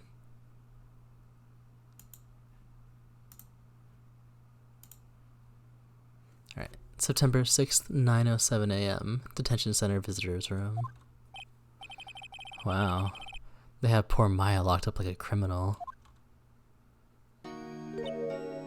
Oh. It's you. The lawyer. Good morning. Good morning. Good morning. She looks so tired. Are you going to be my attorney? Well, that's what I wanted to talk to you about. It's up to you. I mean, I would say yes, but it's her choice. I better give it to her straight. It's up to you. Up to me? Yes, I don't think this is something I should decide. After all, you're the one in trouble here. They're never going to believe me, are they? Even you, when you found me in the office, you looked at me like I had done it. Did I look at her like that? No, I'd never thought. It's okay. I understand. And I've also heard about you. Heard? Heard what about me? I was talking to my sister on the phone the other day.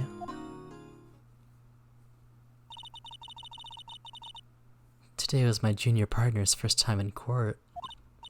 Wow, really? How'd that go? It was quite the scene. Honestly, I was on edge the whole time. It's been a while. So he crashed and burned? He's a genius. One of the strike fear in the hearts of evil types. The only thing he's lacking is experience. Huh, sounds like it was fun. Well, I need to go who to go to if I ever get in trouble now. I don't know, Maya. I think you might want to wait. Give him 3 more years. That is, unless you want to be found guilty. And that's what she said. I'm sorry. I didn't mean to insult you. No, it's okay. It's true, I guess. But at the same time, I can't just sit by and watch. When I think of the person who did this to Mia... I know.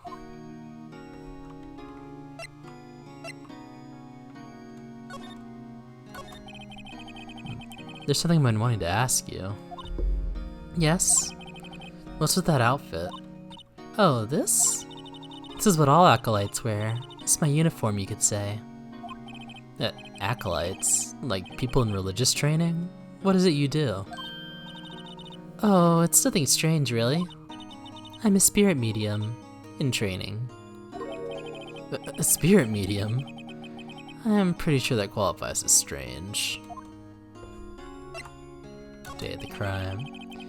Could you tell me about the day of the murder? Yes.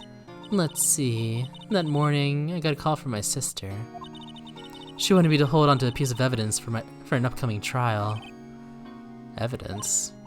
Yes, that clock's shaped like the thinker. The one Larry made.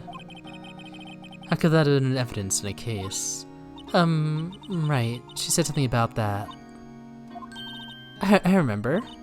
Do you want to hear her in her own voice? Her own voice? Yes. I'm pretty sure our conversation is on my cell phone. You recorded it? Yeah, I forgot how to delete those things. Well, before we talk about the other stuff, let's present. I don't think it's going to make much of a difference, but... Sorry, I'd never seen that before. I wanted to ask you about the murder weapon. Poor sis. Better not ask her about this now. This is lying into the chief's body. I saw that too. Let's see. Well.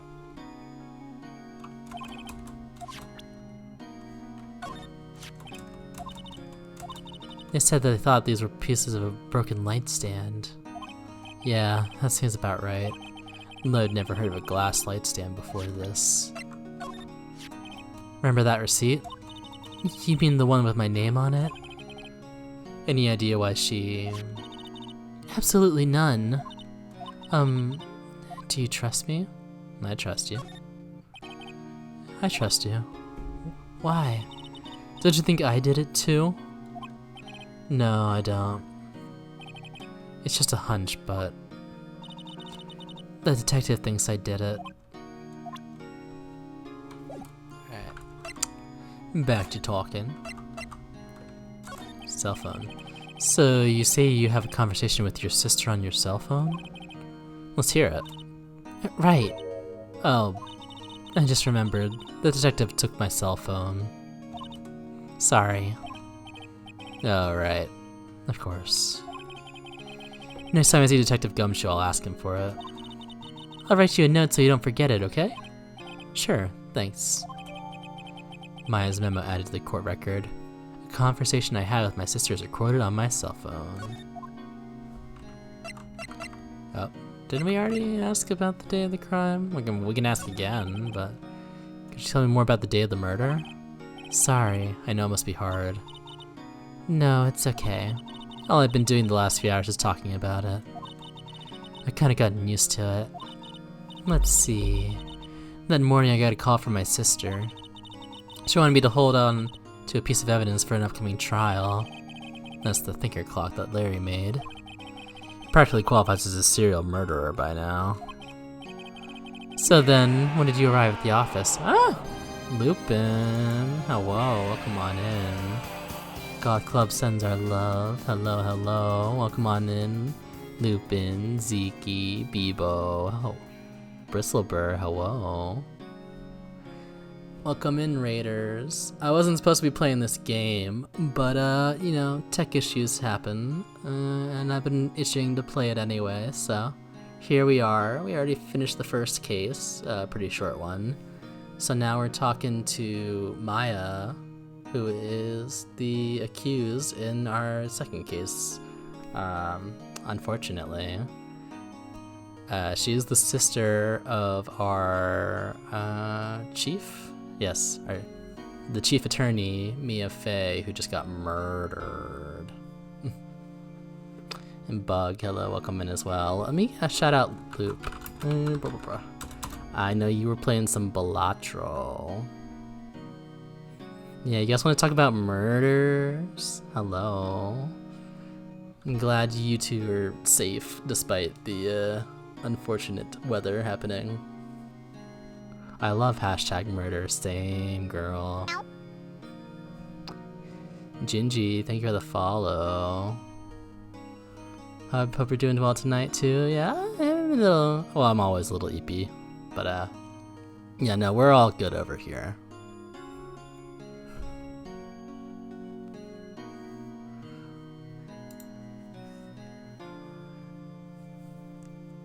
Yeah, I've finally had enough of trying to deal with my capture cards. I'm gonna have to buy a new one, but I can't do that till my credit card resets. I mean, I could, but that just means more money I have to pay next month. So until then, gotta find something to fill the void. And this game is short. Well, relatively. I call it a night here, night friends. Good night, Bebo. And good night, Bristleburr as well. I know it's pretty late, but thank you for the follow. And it's pretty late on my end, let alone people in other time zones, so anybody who needs to go to bed, you can go ahead and get some sleep. Loop, if you have to do some self-care, I know you get up pretty early for work as well, so do whatever you need to do as well. And thank you for the raid.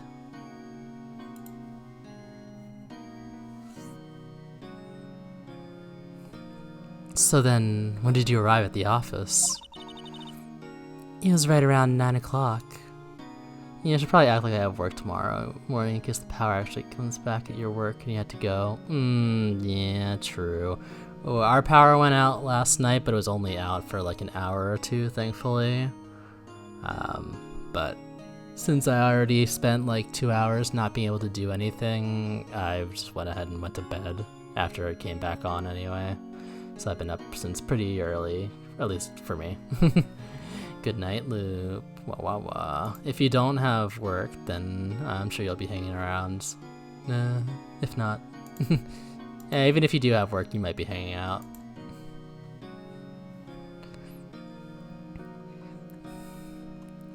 It was right around 9 o'clock. The lights were off and I could smell blood. Always hanging out a little bit. Ooh, Then I found her, my sister. Thanks, Maya. That's all I need to hear for now. And let's ask her about the spirit medium stuff. So you're an acolyte, medium in training? That's right. The Fae family, especially the women, have always been very sensitive to the spirit world. Wait a second, you said the Fae family? So Mia was into this stuff too? Of course! She left the mountain to follow her career, she said. Her powers are first class, too. I had no idea.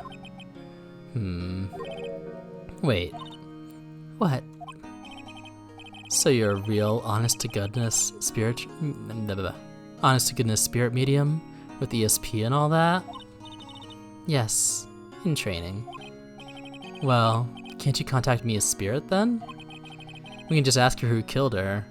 I don't think we can use that as evidence in court, Phoenix, but okay. I'm sorry. I'm still in training. I couldn't do something on that level. I thought that would be too easy. Huh? Something the matter? I was wondering, could I ask you a favor? Huh? This is the address of the famous lawyer. My sister gave me this a long time ago. She said if I was ever in trouble, I should call him. And, well, I'm in trouble. Do you think you could go and ask him to represent me? Sure. Sure, why not? I'll go ask. Thank you so much. I have no one else to turn to. Say, what about your parents? I see. Don't worry. Leave it to me. Thank you. The trial's tomorrow at 10 o'clock. What? Tomorrow? Tomorrow. What if this guy refuses? They told me that if I don't find one, the state will pick an attorney to defend me. When will that happen? They're giving me until 4 this afternoon. And visiting hours are almost up. I better hurry. Right, I'll be back.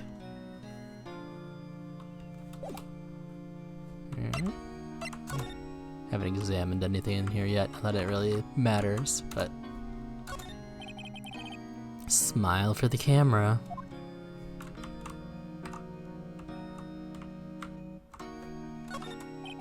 This guard monitors the visitor's room. He hasn't moved an inch. Real pro, this guy. What if he's just a robot? Or maybe he's a cardboard cutout.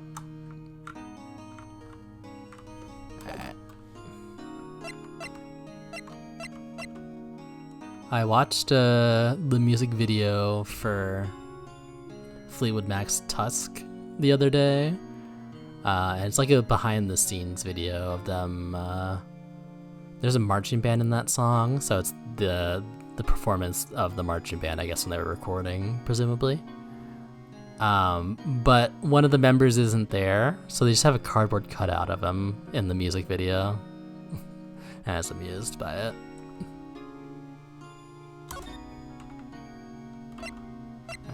Let's go back to our office first. September 6th, Faye & Company Law offices. The office is filled with police officers. They're all busily searching for clues. Hey, you there. This is a crime scene, pal. No trespassing. Sorry. Don't I know you from somewhere? Wait, you're that Butts guy, aren't you? No, Phoenix Wright. How could anyone mistake me for Larry? Yeah, I guess I got the wrong name, Mr. Wright. Sorry about that.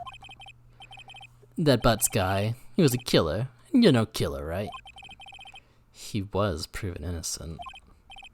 Right, and you were Detective Gumshoe, Detective Suede Shoes, or Detective Gumtree? Well, Suede Shoes, obviously. Gumshoe, wasn't it? Dick Gumshoe?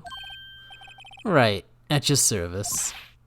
Hang on, that's Detective Gumshoe to you, pal. Anyway, get the name right. And don't go calling me Dick. Hey Dick, get over here. Yes, sir. Be right there. You're a lawyer, alright, pal? If you got business here, you better do it quick. He thinks I'm Maya's lawyer.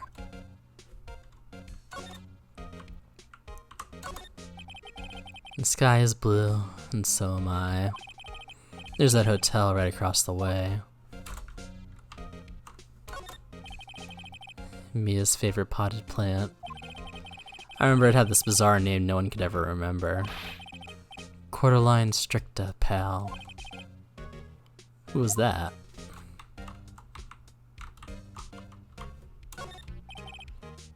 Mia's desk. Perfectly clean as always. The only thing it's missing is Mia. What's this photo? An old movie poster. Apparently this was the first movie that made Mia cry when she saw it. I'll have to check it out one of these days. There's a horrendous amount of legal books here. Scarier still is that Mia probably read all these. I can't slide this time, so I guess we just gotta talk. But first... what's that?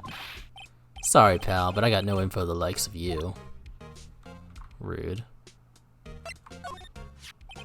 I was wondering, do you know anything about this? The statue? That's the murder weapon. Huh? You think it's the clock? It's just a statue, too. I'm starting to wish I'd never seen this thing. There's broken glass at the crime scene, right? Oh, that? Seems like a glass stand next to the victim fell over. The glass stands were pieces of the broken stand. Glass shards. I can read. I feel like these other two are gonna trigger dialogue. Last time that happened, it railroaded me, so I'm gonna talk first. About Miss Faye, did you do an autopsy? You wanna know the results, eh? No, don't you look at me like that, pal. It's no use. She might have been your boss, but it doesn't mean you get any special treatment. Alright. You can see the report, but that's all. Mia's autopsy report. Time of death, 9/5 at 9 p.m. Cause, single blunt force trauma. Death was instantaneous. Pretty much what we figured out on our own. About Maya. Yeah, I'm looking forward to the trial. Sorry, pal, but this is one trial you aren't going to win. Why do you say that? The city's put Prosecutor Edgeworth on the prosecution. Edgeworth? I'm sure you know what that means, you being a lawyer and all. Prosecutor Edgeworth? That's right, pal. Mr. Miles Edgeworth himself. Wait, you do know him, don't you? Yeah, of course. I know him. He's a feared prosecutor. He doesn't feel pain, he doesn't feel remorse. He won't stop till he gets his guilty verdict. Oh, don't talk about him that way. You make him barely sound human. Still, I'm afraid this pretty much decides the case. So Edgeworth is on this one. He hasn't lost a case since he became a prosecutor at the incredibly young age of 20. Of course, there are rumors of back alley deals and forged evidence. All I know for sure is that Edgeworth hates crimes with almost abnormal passion.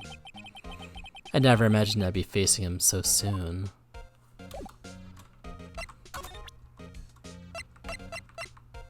Yeah, we'll see Edgy real soon.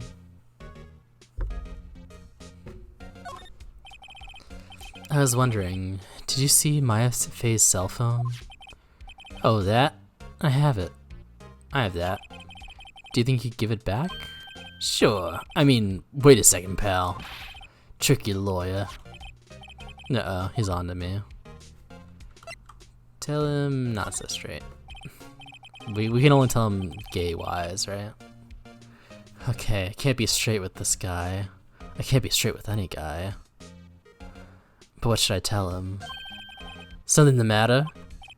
Oh no, That carrying strap on the cell phone. This? It says the Steel Samurai, warrior of Neo-Old Tokyo. The Steel Samurai. That action hero on TV? Yeah, you see that strap is a collector's item. She was worried it might get lost if it went down to the precinct. That what she said? Yes. Okay, pal. I wrote down all the numbers she called anyway. Here you go. Seems you didn't notice the recorded conversation. Maya's cell phone holds a conversation between the chief and Maya. Check the court record to hear the recorded conversation. I guess I've asked all the questions I needed to, but I haven't presented all the evidence yet. You all done, pal? Yes, thank you. I'll be heading out now. Oh wait, one more thing I wanted to mention to you. I don't suppose you're planning on talking to that witness. Anyway, you better not. No influencing the witness with your lawyerly ways, pal. Come to think of it, I had completely forgotten about her. The witness? Yeah, Miss April May. I'm sorry about this. I can't tell you anything about her. Well, you just told me her name. Miss May, huh? So you've sent her home already then? You're trying your lawyerly tricks on me now. She's not to go outside her room until the trial. So she's still in the hotel across the way. I guess there's no better than to try and get a detective to leak information. You got that right, pal. Time to pay a visit to Miss May. Okay. There was a piece of paper next to the victim, wasn't there? Yeah, the one with the killer's name written on it. Are you sure that Mia wrote it herself? Given the condition of the writing, it's hard to say if it's her handwriting or not. So there's no proof that Mia wrote it. Thanks for this. Don't mention it, pal. When it comes to dealing with lawyers, fight fair and square is our motto. I don't know how I feel seeing everything written up like this. It makes Mia's death seem so routine. Alright, let us go into the court record and hear this phone call.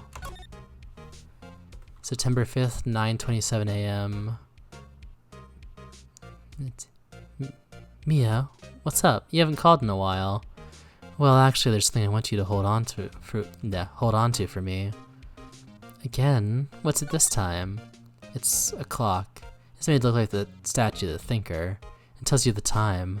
I should probably tell you the clock isn't talking right now. Huh, it's not working? That's lame. I had to take the clockwork out, sorry. I put some papers inside it instead. Papers? Is that the evidence then? I'll leave that one up to your imagination. See you tonight at 9.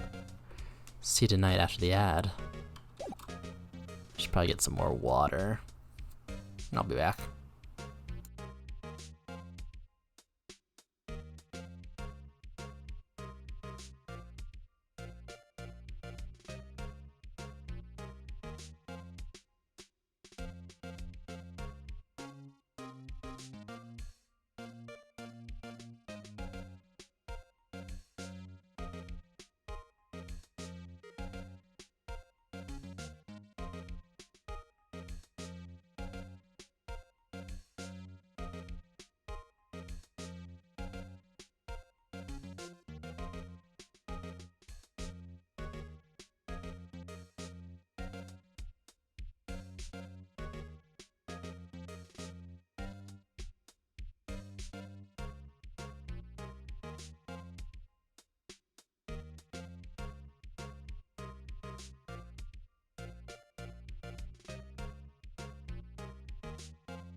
I was worried I'd like collapsed. Apparently I was just off screen.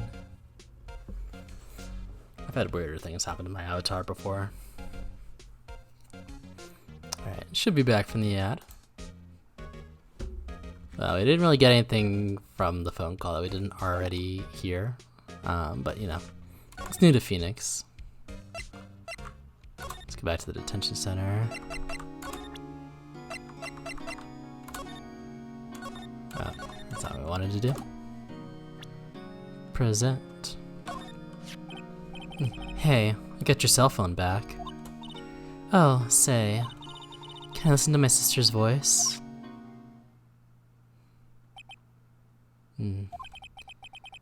Maya's eyes closed. She listened to every word with such intensity. Before long, tears began to roll down her cheeks. Thank you. Alright. Do we go to the office or the hotel first? I guess we just go in order, right? September 6th, Grossberg Law Offices. According to the receptionist, the big boss is out. She couldn't say when he'd be back. Must be hard to keep track of everything when you're a famous lawyer. Not to mention run an office like this. I guess I'll just have to come back later. Not until we snoop around, though. A table for clients. An elegant ebony case. If I'm not mistaken, that lighter's made of solid gold. Even I can tell even I can tell someone here's got money to burn. An expensive potted plant. No idea what kind of plant it is. It's probably the most expensive one available. Looks like a ficus or something. The painting has been bugging me ever since I stepped in here. The oil paint is so thick it's practically giving me a stuffed nose. I'm sure the price is nothing to sneeze at either, for that matter. A solid mahogany desk. That is mahogany! I say, quoting a meme from, God, almost 15 years ago now. The wood's been polished to a deep luster. Expensive looking mahogany bookshelves with expensive looking books. Funny. They don't look like they've ever been read. Listen, don't come at me like that, Phoenix. I don't have a problem. I just need time to read. Back. Well, to the hotel we go. September 6th, Gatewater Hotel, room 303. Well, hello there, handsome. Why is she posing like a cat? Is she gonna get nya? She is colon throughing a little bit. Hi. Smooth, right? Real smooth. You're the lawyer, aren't you? The detective told me. He said, don't say nothing to that lawyer, pal. Memo to self. Thanks Detective Gumshoe for making my job harder. Gee, this is all like something out of a movie. It's all so exciting I can hardly contain myself. Ooh, let me go freshen up so I can look at the part of the beautiful eyewitness. I pity the lawyer that has to cross-examine this one.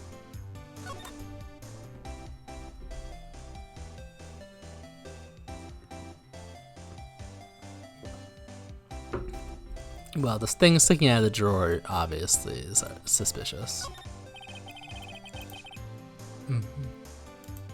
There's a screwdriver stuck in this drawer. I wonder what's inside. Let's take a look. Hey! What are you doing? No touching. Ooh, bad boy. You really shouldn't pry around in other people's rooms now. You wouldn't want to make me upset, would you? Upset? I thought she was going to explode for a second there. I wonder what could be inside the drawer.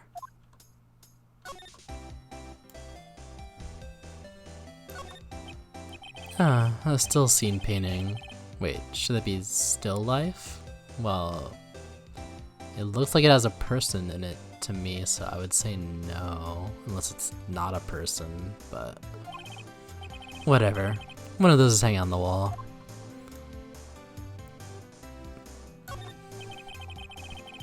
The late summer sunlight streams through the window. There's the Fang Company Law Offices building, of course. You can see the inside of the room pretty clearly from here. I think it'd be a little difficult to recognize a face from this distance, though.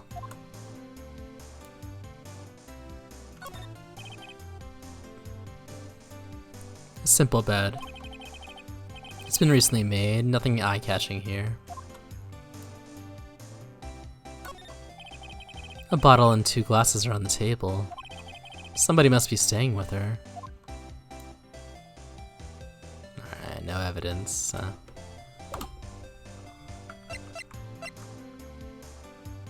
Let's present. Excuse me, but I'm a witness? Police witness? You understand. How could I possibly give you any information in good conscience, Me, the witness. It's just like in the movies. Attack from the shadows. Ah! I've been attacked. Hello, Quill. Welcome on in. Let me give Quill a shout out. Koyo's got some fun streams. They do a lot of writing, a lot of world building. Sometimes they play games. I've talked with at least 2 of them. I've watched Siobhan's streams, but I don't know. I usually lurk a lot, so I've never actually talked to her in particular. And art, yes. Yeah, I just found out they went to school for art, in fact. Yeah, it's fine. Besides, 15 years ago was like Great Recession time. Job market was shit anyway. Still shit, but not as bad.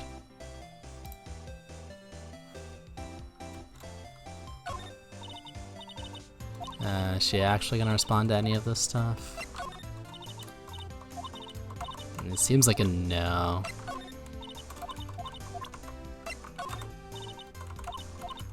Okay.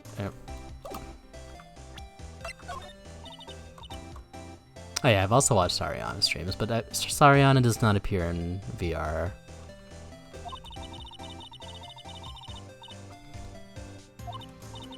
Really bad guy. I was cool right about recession peaked. Yeah. So I was still in high school, so it's a non-issue for me. But of course, I graduated 2 years before the pandemic hit, so not much better.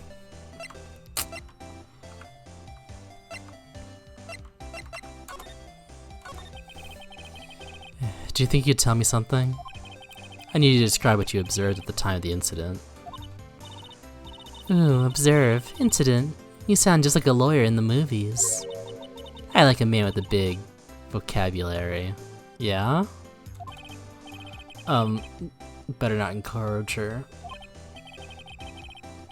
She did once, she's just super shy. I see. You know that thing that happened the other day? The bad thing? What did you see when it happened? I don't suppose you could tell me about it. Pretty please?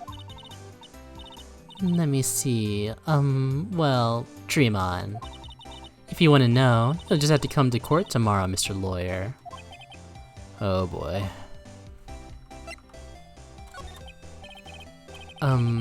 Could you who exactly are you? Ooh, Mr. Lawyer, are you hitting on me? No. Hey, I'm just doing my job here. You know, you're cute when you blush. Believe me, this is the first time in my life I've blushed this much. Right. Can you just tell me what it is you do? Well, no. And you had your little hopes up, didn't you? Oh boy. Ma'am, put your paws away. Yeah, she's just a little kitty meow meow, you know? I see there are 2 glasses on the table. Is someone staying here with you? Ooh, what amazing powers of observation. You must be one of those famous detectives like on television.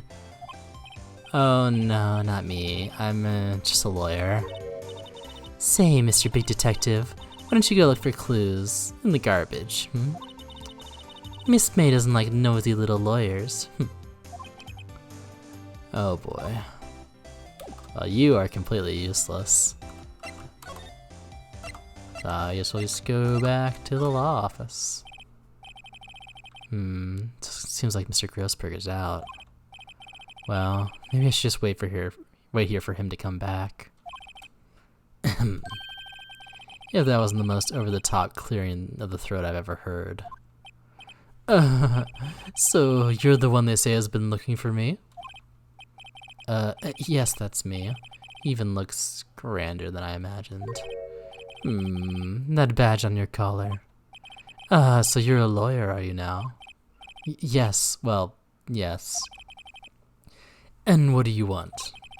I'm not particularly busy these days. Please proceed. Not busy? And how come no one could get in touch with you? Something the matter? You came to see the one and only Marvin Grossberg, did you not? Well, here I am, boy. What do you want? Out with it. Yeah, fuck. Caught in my throat. Out with it. Well, sir, actually, it's about Maya. Maya Fey. Yes, Maya Fey. Go on. Why the strange reaction? Acha-cha. I'm really quite busy here, son. I can't go taking cases on a day's notice. No, it's quite impossible. Wait a second. How did you know the trial was tomorrow? Anyway, I'm afraid it's entirely impossible for me to represent her. Sorry, end of discussion. What's going on? He refused me before I even got a chance to ask him. What do I tell Maya? Oh. Got some MIDI jazz happening.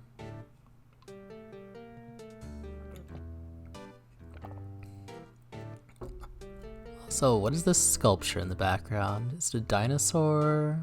A dragon? Did we examine it? Yeah, it wouldn't have told us.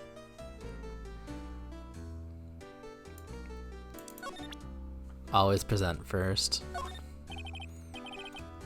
Very sorry, but I have nothing to say in regards to this matter. What do you mean? You know what this is. And he's not gonna say anything either, is he?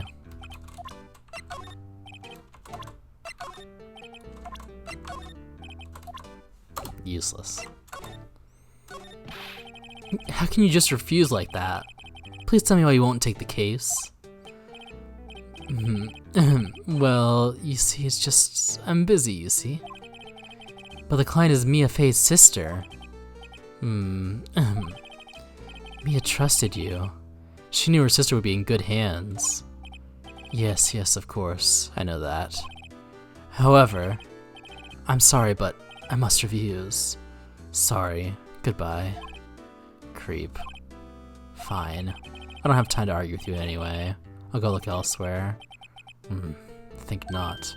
Huh? Did you say something? I think not, I said. What do you mean? I'm terribly, terribly sorry. But I'm afraid that no lawyer worth their salt will take on this particular case. Terribly sorry, my boy.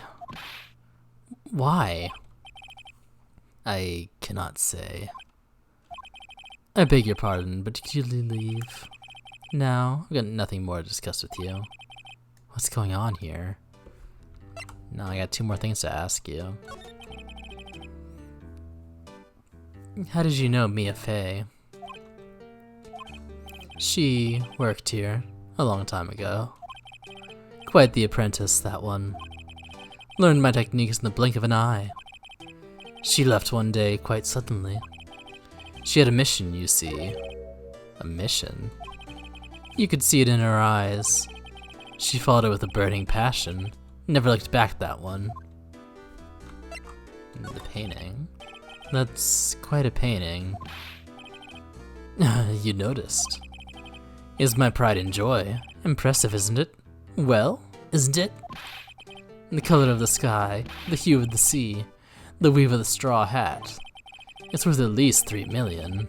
I have no intention of parting with it, of course. No, I won't sell it. Not even to you. As if I had $3 million just lying around in this economy. I wasn't interested. It's not for sale. I'm not buying. Jeez. Well. Bye-bye. September 6th, 3:42 p.m. Detention Center. Visitor's room. Hiya. Oh, you're back. Did you find the lawyer? Well... What do I tell her? Well, see... Just be honest. I really don't think you should use that guy. He didn't seem healthy. He was all skin and bones. What really happened? You don't mean he refused to help? I see. I've been abandoned then. We haven't got any new evidence, so we can just talk. What about your family? I only had my sister. My father died when I was very young. And I don't know where my mother is. Don't know, so she could still be alive? The women in my family have been mediums for generations. They say a lot of spiritual power runs in our blood. About 15 years ago, our family was involved in an incident. There's a man and he ruined our mother's life. Ruined? After that, she disappeared. Several years after that, my sister announced she would become a lawyer, and she left the mountain. So you live by yourself? Yes, I've gotten used to it. Oh, also, I had to become independent or I would lose my powers. I feel bad for her, all by herself up on that mountain. So, who was this man who ruined your mother? About 15 years ago, there was an unusual murder case. It made quite a stir. Everyone was talking about it, apparently. The police were running out of leads, and they were getting desperate. Wait, they didn't use a spirit medium, did they? The police convinced my mother to try and contact the victim. Wow, so what happened? The case was solved, we thought. You thought? The man my mother helped the police capture was innocent.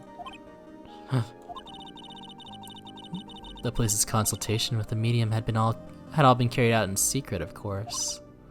But a man found out about it and leaked it to the press. He told all the papers that my mother was a fraud, and the media jumped on it big time. My mother, became the laughingstock of the nation. I see. White. Excuse me? White? That was his name. My sister told me. White. Just a little longer now before the state-appointed lawyer comes, I guess. 4 p.m. Time's up. What should I do? Do we just leave her and go home? No. Points. White. No, I'm orange. We defend her, obviously. I've made up my mind. I'm going to defend you whether you want me to or not. The Vincent, you're pretty white. Why? Why? Well... I mean, the honest answer is I can't abandon her, but obviously she's also not the culprit.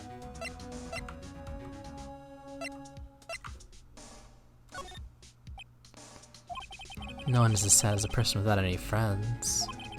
Delta. Oh, Delta's even wider. I know.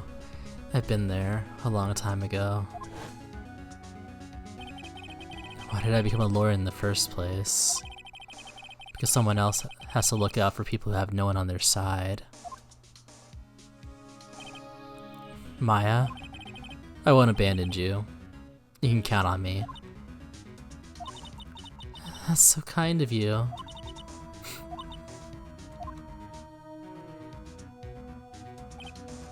Well, let's fight this one and get you out of here. Right, thank you. She smiled at last. She looks like an entirely different person. One last question. You are innocent, right? Yes. And I trust you.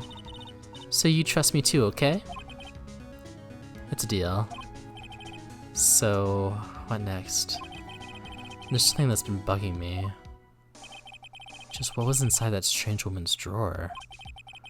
It was when I tried to look into the drawer that she got all defensive. There has to be something in there. Well, let's go see if she's no longer at the hotel. Good afternoon, sir. Excuse me, you are... Also, how do we get in if she's not here? I beg your pardon, sir. I'm the bellboy of this establishment, at your service, sir. Oh, right. I've just come up to deliver room service, sir. Do you know where Miss May might be? I believe our guest, Miss May, is currently using her facilities. If you've no need of anything, I'll be taking my leave. Please, stay as long as you like. Enjoy. Yeah. Wait, no, hey. Oh, why does it seem like every time I come here, I end up embarrassing myself? Wait, now's my chance to snoop around a bit. I almost forgot. Yeah, you came back quick. Might I ask you to inform Miss May that there's a message for her? Please tell her that Mr. White of Blue Corp phoned. Oh, right, sure. White. Mr. White of Blue Corp. Where have I heard that name before? White. That was his name. My sister told me.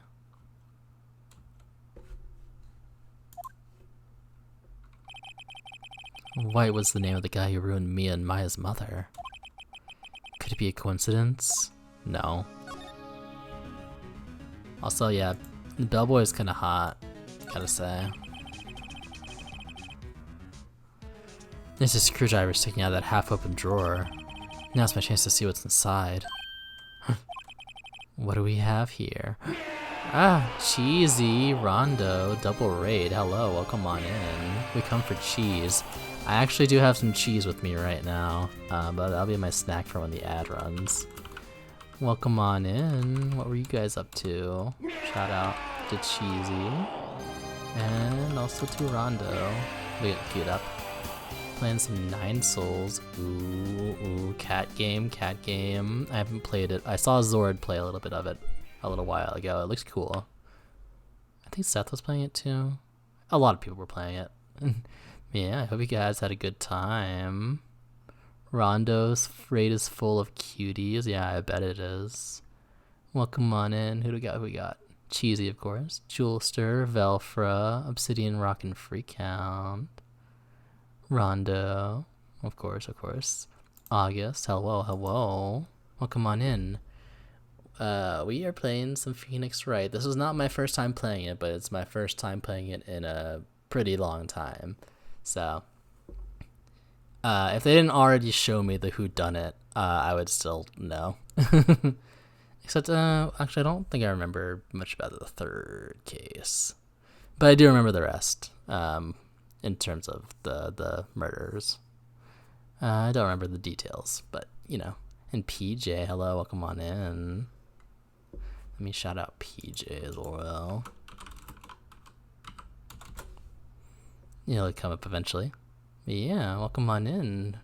Hope you guys had a fun time at Cheesy and Rondo. And it's pretty late, so if you need to go to bed, don't let me keep you up. Cheesy and Rondo, if you need self-care, please go ahead and do that as well. But yeah, I'll just continue. What do we have here? A wiretap? What would a woman like her be doing with a thing like this? Wiretap found in Miss May's hotel room. There's definitely something suspicious about this Miss May. Why would she have something like this in her hotel room? There's a story behind all this, I know it. Right. I'll be using this bit of evidence in tomorrow's trial, that's for sure. For Maya's sake. I'll get to this woman's bottom. Wait, I mean, you know what I mean. Oh, whoa? Phoenix. You don't seem the type to be into women, though, so... I mean, you might be able to find a different bottom soon. Oh. Bellboy, still there? Uh-oh. Time to scram. I look forward to tangoing with you tomorrow, Miss May. In court. To be continued.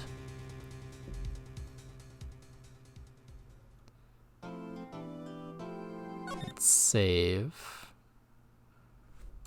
There's going to be an ad relatively soon.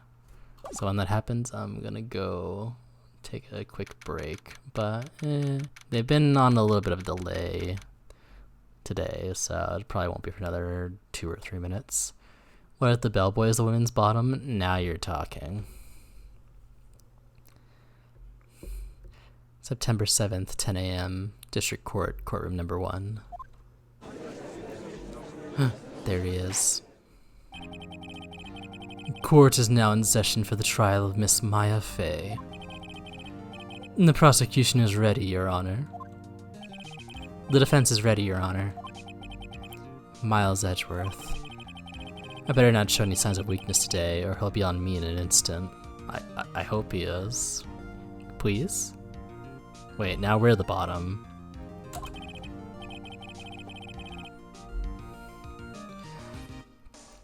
Mr. Edgeworth, please give the court your opening statement.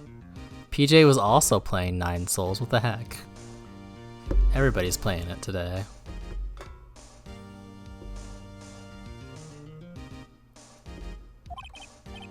Thank you, Your Honor. The defendant, Miss Maya May, was at the scene of the crime. The prosecution has evidence she committed this murder, and we have a witness who saw her do it. The prosecution sees no reason to doubt the facts of this case, Your Honor. You was yesterday. I see, I see.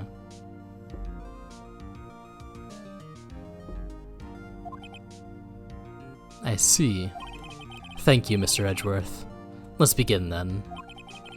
If we may call our first witness, Your Honor. The prosecution calls the chief officer at the scene, Detective Gumshoe. Oh, there's the ad. Alright, I'll be back.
Alright, I return.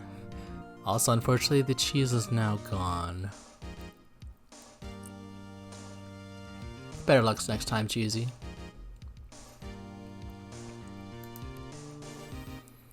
Witness, please state your name and profession to the court. Sir, my name's Dick Gumshoe, sir.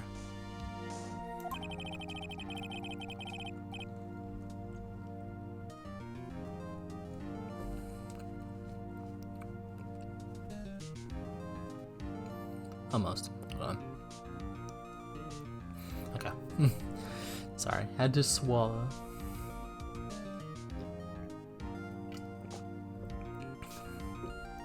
I'm the detective in charge of homicides at the precinct, sir. Detective Gumshoe. Please describe for us the details of this murder. Very well, sir. Let me use this floor map to explain Let me use this floor map for the office to explain. The body was found by this window here. And the cause of death? Oh wait, was that Edgeworth? I don't think I have a backlog. Objection. Phoenix Wright finger point. Hello, Phoenix Audubon. Yeah. Loss of blood due to being struck by a blunt object, sir. Congrats on being first, somehow. Nobody else wanted it, I guess.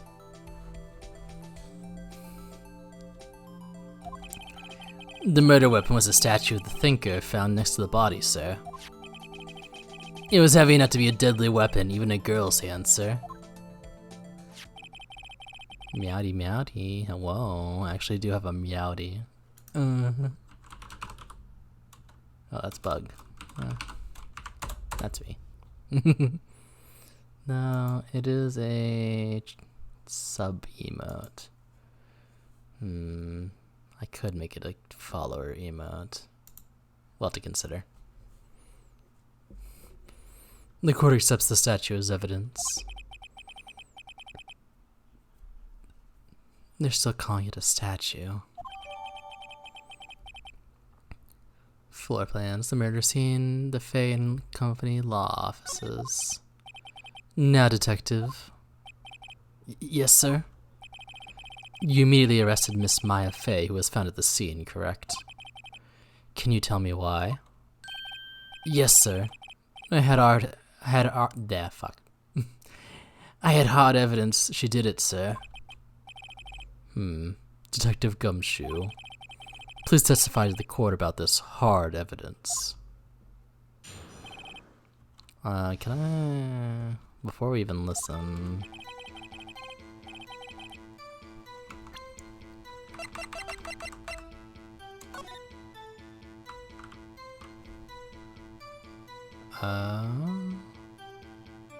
Okay, I don't have the body marked on the map, unfortunately.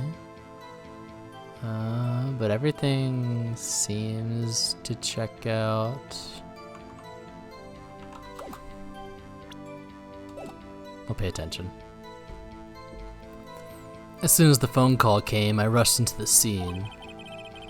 There were two people there already. The defendant, Miss Maya Fay, and the lawyer, Mr. Phoenix Wright. I immediately arrested Miss Maya Fay. Why? We had a witness account describing her. The witness saw Miss Maya Fay at the very moment of the murder. The very moment, you say? Very well, Mr. Wright. You may begin your cross-examination. Yes, Your Honor. Cross-examine what? I couldn't see a single contradiction in that testimony. Whoosh. Smack. Hey, Maya just threw something at me. What's this? When my sister couldn't find any contradictions in witness testimony, she would bluff it and press the witness on every detail. That's what I did anyway. The witness always slips up and says something wrong. It worked lots of times. I should have expected Maya would know some of her sister's tricks. Alright, let's give it a try. Something the matter? No, Your Honor. I'd like to begin my cross-examination. Maya Faye's arrest. As soon as the phone call came in, I rushed to the scene. Who did you say got a call from? Who did you say you got a call from? Hey pal, don't play dumb, you know who.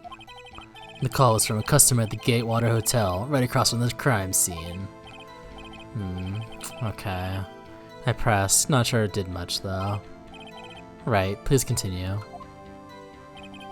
Also, I haven't...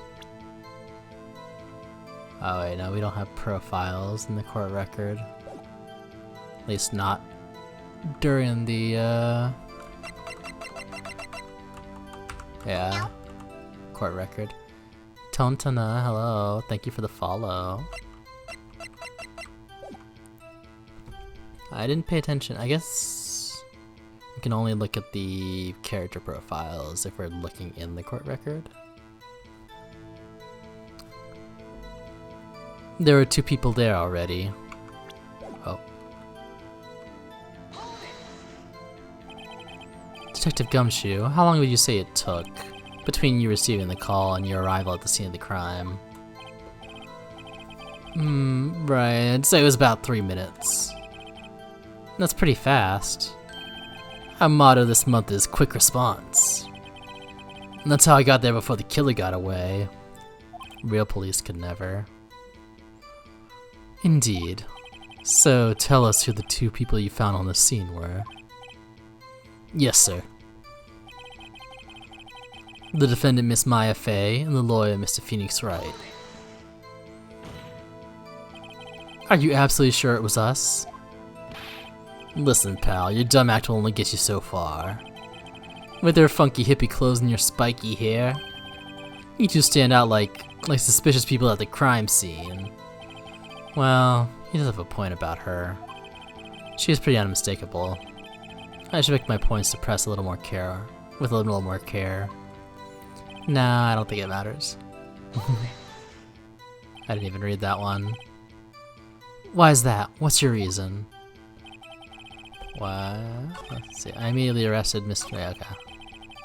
Why? We had a witness account describing her. Hold on just 1 second. Yeah? If I heard correctly, you said you arrested her because you had hard evidence she did it, correct? Huh? Did I say that? Me? I heard you say it. You did say it. You said it. Exactly what about the suspicious woman in pink's claim was hard evidence? What? Miss May isn't suspicious, and she sure isn't pink, pal. She's pretty pink. Well, I guess she is pink. That's enough, Miss Detective Gumshoe. Do you have any more solid proof other than her claims, Detective? I guess pressing can have its advantages. Yes. Yeah. Sorry, I got the order of things mixed up in my testimony, Your Honor, sir. There was something I should have told you about first, Your Honor. Very well, Detective. Let's hear your testimony again. Nope, hard evidence. After securing the suspect, I examined the scene of the crime with my own eyes. I found a memo written on a piece of paper next to the victim's body. On it, the word Maya was written clearly in blood. Lab test results that shows that the blood was the victim's. Also, there was blood on the victim found on the victim's finger. Before she died, the victim wrote the killer's name. How do you like that? That's my hard evidence.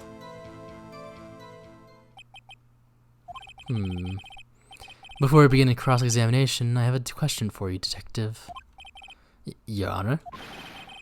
What did you testify about this vital piece of evidence the first time? I know. I'm really embarrassed I forgot about it, Your Honor, sir. Try to be more careful. Very well. The defense may begin its cross-examination.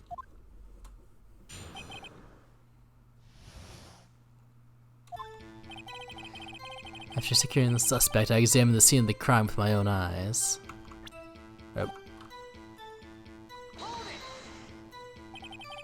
And did you find any evidence? No, don't jump the gun on me, pal. Just listen. I'm getting to the good part. I got a bad feeling about this. I found a memo written on a piece of paper next to the victim's body. Just because you found it next to the body doesn't mean the victim wrote it. Then who did write it, smarty pants? Who? The killer? The killer? Anyone can see that. Huh. You saying the killer wrote her own name? Buddy, please. She was framed.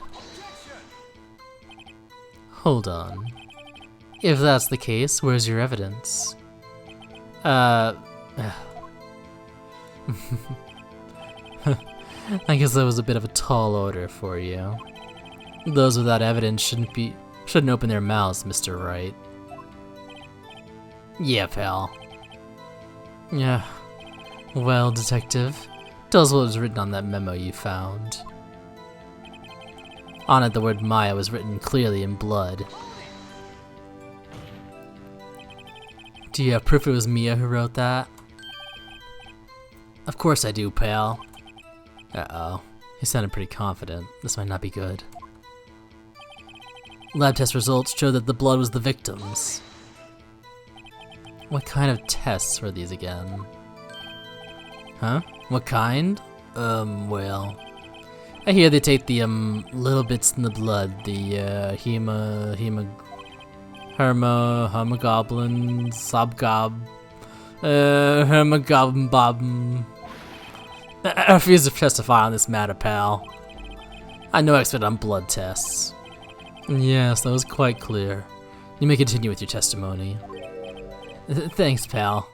I mean, Your Honor, sir. Detective Gumshoe. Yeah?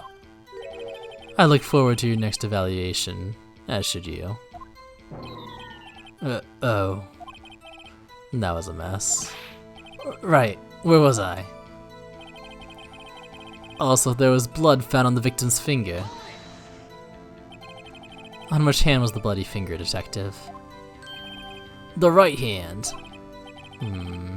She was right-handed. Nice try. Uh-oh. I guess it wasn't too hard to see what I was getting at there. Before she died, the victim wrote the killer's name. Detective Gumshoe. Do you get a lot of cases where the victim actually writes the killer's name? Sure. It happens all the time in books and movies. This isn't a movie, detective. Ugh. Let's talk about reality, shall we? I guess I haven't heard of many cases, no. Don't you find it a little odd that the victim would write down a name? Especially the name of her own sister? Yeah, actually. You get a point, pal. Stop right there. The witness's opinion on the matter is irrelevant. The facts are clear. The victim wrote down the name of the accused. The victim told us the name of her killer. Order. That didn't go so well. That's right. What he said. That's his whole testimony. Okay, there has to be a contradiction in there somewhere. Let's find it. I did not find it, so let us go see what we got. Well, here we go. Death was instantaneous, so that'll be relevant. Dark, hello. Welcome on in. Let me give Dark a shout out as well. Usually you're streaming around this time. Though I don't know if you usually stream on Wednesdays, now that I think about it. Hope you're doing okay. I saw there was a fire out your way, but it disappeared not that long after I checked it, so hopefully that means it's out.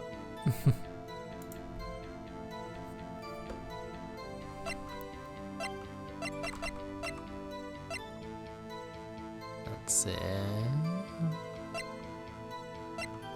Yeah, the cause of death is really the only thing we have.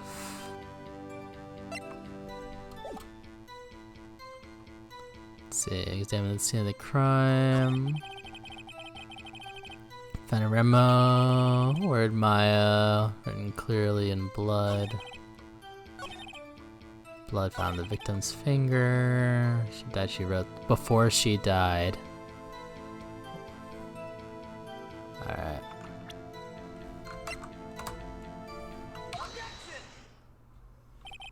Detective Gumshoe, there's one thing I want you to clarify for me here. You say that the victim, Mia Fey, wrote this note. That she was accusing the defendant, Maya Fey. That's really what you're saying? What? This isn't one of those lawyer tricks now, is it? Of course she wrote it. Who else could have? You have it backwards, Detective. Backwards? The victim is the only person who absolutely could not have written it. This is a report from your department, Detective. Immediate death due to a blow from a blunt object. She died immediately. But no butting your way out of this one, Detective. Order! Order! The defense has a point. Someone who died immediately wouldn't have had time to write anything down. Mr. Wright. I beg your pardon, but when exactly do you obtain that autopsy report? Oh, this motherfucker. I know where this is going. Oh, when? The day after the murder? It was the day after the murder. The prosecution's point being that autopsy report is outdated, Your Honor. What? A second autopsy was performed yesterday at my request. Death was almost immediate due to a blow from a blunt object. But there is a possibility that the victim lived for several minutes after the blow. I received these results this morning. No way! Your Honor, it's quite easy to imagine the victim did have the time to write Maya. That is all. I see. Damn you, Edgeworth. I should have known you'd have something like up your sleeve. Why, Mr. Wright, you look shocked. Something you want to say? You're a sham, Edgeworth. The detective's a sham. I'm a sham. I don't like any of these choices. Yes, the detective. Detective Gumshoe, you're a sham. How could you give me a faulty report? Huh? I thought... Detective Gumshoe. I'm disappointed in you, handing him the wrong report like that. I'm sorry, sir. You're at fault, Detective. This isn't going to look good on your evaluation next month. What? But... Your Honor, I submit this report to the court. Understood. The court accepts this evidence. Died from a blow by a blunt object, may have lived for a few minutes after being hit. Well, Your Honor, the evidence strongly suggests the victim wasn't identifying the killer. I suppose that's the obvious conclusion, yes? Darn, this isn't good. The prosecution would like to call its next witness. This poor, innocent girl saw the murder with her own eyes.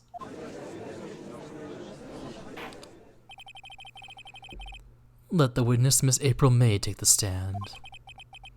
Exactly what part of her is innocent? See, she's just a little meow meow. What could possibly so... Yeah, she's not guilty, but whatever the other opposite of innocent is. Where did the defense get evidence? Discovery? Exactly. Listen, there's no real detectives in this world. We gotta get all the evidence ourselves. Witness, your name, please. April May, at your service.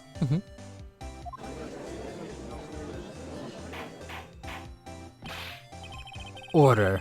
An introduction should not require any reaction from the crowd. The witness will refrain from wanton winking. Oh, yes, Your Honor. This is not good. She's already captured the heart of every man in this courtroom. Tell us, where were you on the night of September 5th when the murder occurred? Gee, I was like in my hotel room. I checked in right after lunch. And this hotel is directly across from the Fang Company law offices. That's right, big boy.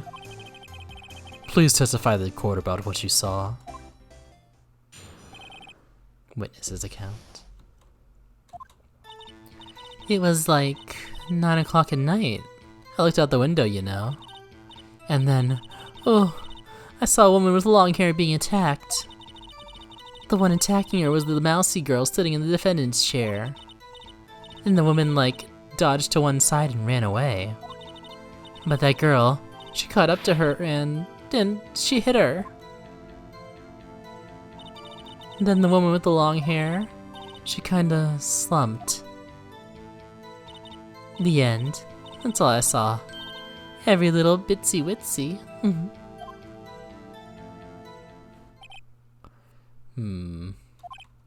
Well, Your Honor. I see. It is a remarkably solid testimony. I don't see a need to trouble the witness any. Wait, Your Honor. Yes, Mr. Wright. What about my cross-examination? I thought the witness's testimony just now was quite firm, didn't you? Mr. Wright, I understand you were Miss Mia Fey's understudy, were you not? You must know her techniques well. Her cowardly way of finding tiny faults in perfectly good testimonies. Hey, how dare you? Well, Mr. Wright, will you cross-examine the witness? Well, we don't have a case otherwise. I'll gladly proceed with the cross-examination. If only because I'd have a feeling Edgeworth doesn't want me to. She has to have some weakness. Very well, you may begin. You may begin your cross-examination.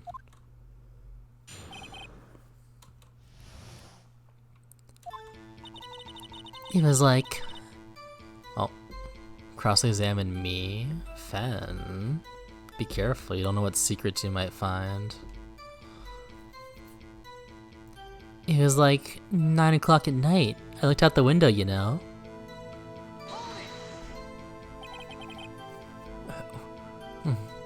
Why did you do that? Huh? Why? Like, why what? Why did you look out the window? Were you expecting to see something? Oh, well, gee. What? That's it. That's it? She can't get out of this question that easily. I sort of, you know... I had a feeling. Well, I have a feeling she's trying to avoid the question. Maybe I should press a little harder on this one. Let's see how far I can run with this. Surely you must have had a reason to look out your window at that time of night.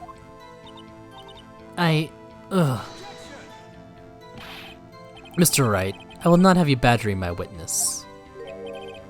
Badgering? You insist on needling her with these trivial questions. I really don't think it should be allowed. Yeah, stop him. The poor girl. Order. Mr. Wright, you've been warned. Poor girl. What about poor me? You looked out the window. What did you see next? And then... ooh, I saw a woman with long hair being attacked. The woman with long hair. That was Mia Fey? Uh-huh. Slender, sort of, well, some people might say pretty if that's your thing. Your thing? And the person attacking her? The one attacking her was the mousy girl sitting in the defendant's chair. How do you know she was the defendant? Huh? Well, you know. She had a girlish physique. Women know these things. Look, I just know, okay? There's only one person at the scene of the crime with a short, girlish figure. The testimony is bulletproof, Your Honor. He's right. No, I question the testimony. Hold on a minute. The testimony stinks. What? Miss May, I'm willing to bet that you're lying. Are you telling the truth? Did you really see the defendant?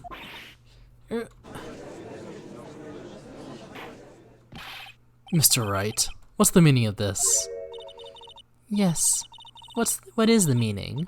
Somebody tell me because I'm clueless. About this, I mean. Okay. If you really had witnessed my client Maya Fey, you would have noticed her clothes before noticing her physique. No one wears clothes like this on a daily basis, except her. And I'm no expert on fashion, but her hairdo looks far from normal to me. However, the witness's testimony mentions neither of these things. The testimony is bogus. But... Still, we don't know if she was dressed that way the night of the murder. I was literally there, Your Honor. She was, Your Honor. I saw her. And so did Detective Gumshoe. What do you say to that, Miss May? Wow. What are you trying to say, you mean lawyer? I saw what I saw. I just didn't think all the trifling little details were necessary, darling. Miss May, the court would like to remind you to please omit nothing in your testimony. I'm sorry, Your Honor. I'll be a good girl, I promise. Your testimony again, if you would. Damn, I almost had her.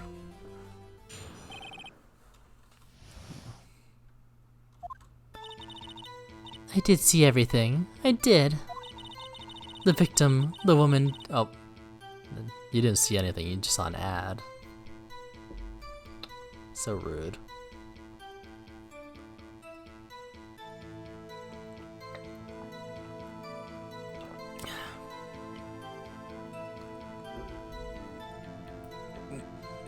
Probably do another stretchy.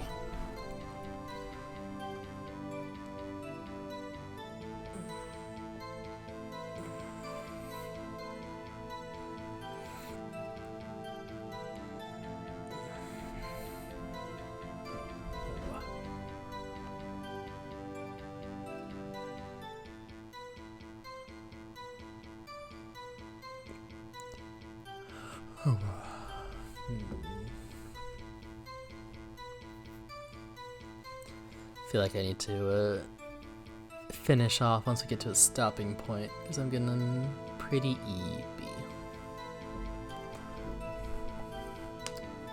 Plus we're already over 3 hours.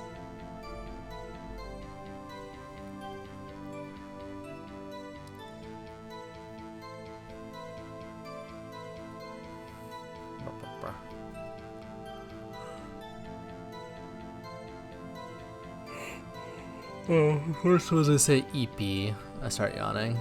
I'm in bed. Well, Vincent, it is...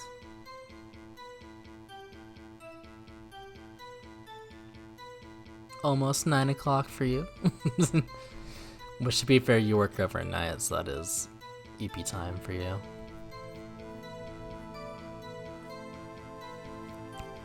The victim, the woman, dodged the first attack and ran off to the right. Then the girl in the hippie clothes ran after her. And she hit her with that weapon. I saw it. I did. That clock, the kind of statuey clock? The thinker, I think? Well, does the accuracy of my report not startle you? Well, why do you know it's a clock? I see. I only wish you had been so detailed from the beginning. Please begin the cross-examination.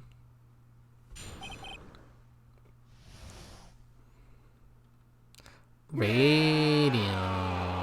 Roll to smooch cat. Oh my gosh. Well, guess what? You got a natural 20. Now you have to smooch me. Welcome on in.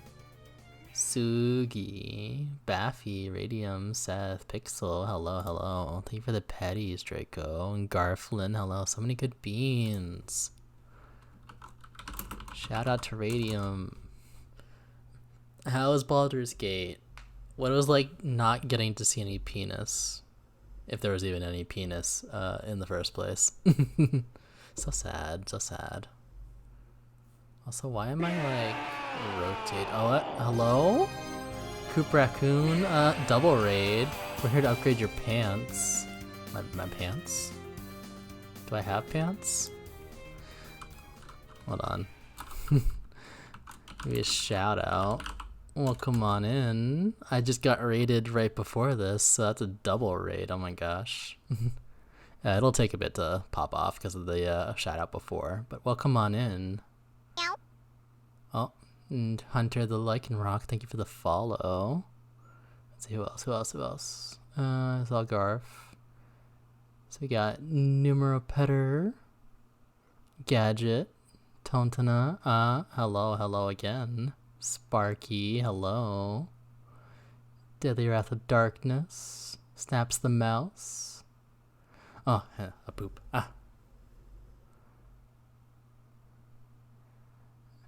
Yeah, hello, welcome on in. We are in the middle of the second case of Phoenix Wright right now. The testimony. The first one had no holes. This one has an obvious hole. So we should be able to get to that point at some point quickly. But my VTuber is like twisted right now, so I want to fix that real quick. And Deadly Wrath of Darkness, thank you for the follow. There we go. It's impolite to refer to her in that manner. What manner? Oh, full of holes. Yeah, you're right, sorry. Coop was playing Balatro, heck yeah. I've never actually played Balatro. It's got two things that aren't up my, well, I shouldn't say up my alley, I should say things I'm not good at, which is card games and gambling. But it looks fun. And thank you for the follow, Numero. Favorite case of the first game. Ooh, I see. The third one's the only one I don't remember too well. I've played this one specifically before. I haven't played any of the other Phoenix Wright ones. I remember the defendant in the third case, but I remember like nothing else. Had a good time with Baldur's Gate, but I gotta start winding down from here. Have a good one, Golden. Have a good night, Radium. Thank you for the raid.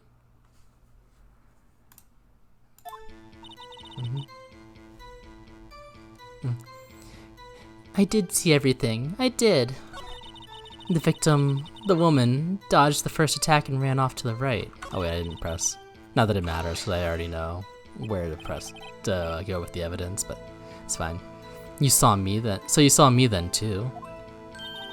Of course. I remember that spiky hair anywhere. Spiky? The witness will refrain from personal attacks on the defendant. Is that an attack? I mean, my hair is spiky. No, was I a bad girl? I'm sorry. Oh no, she's got a woo speak. Oh, and all the Phoenix Wright HD collections on your Xbox? Heck yeah. I've only got the first one so far, but once I actually get through all of them, then I can get the Apollo Justice and the Investigations and the Greatest Attorney. So those look fun too. I am a slut for history. Very well, continue. The victim, the woman, dodged the first attack and ran off to the right. Is that right as in your right? As you looked from the hotel? Which hand do I hold my knife in again? Right. It was my right hand, right? Satisfied, Mr. Wright. Please continue. Then the girl in the hippie clothes ran after her. How convenient for you to remember her hippie clothes. And that's what that's what she was wearing. Oh, and her hair was all done up like a bun. What happened then? And she hit her with that weapon. I saw it. I did. Where did this weapon come from? She picked it up from the desk. I see. What sort of weapon was it? That clock, that kind of statue-y clock. The Thinker, I think. Wish the great Ace Attorney was on Xbox. It's not. Play the Switch version. Nah, that's fair. It's weird. I guess, probably because it's newer, it was a Nintendo exclusive until it came to PC. Actually, I don't know if it is on PC.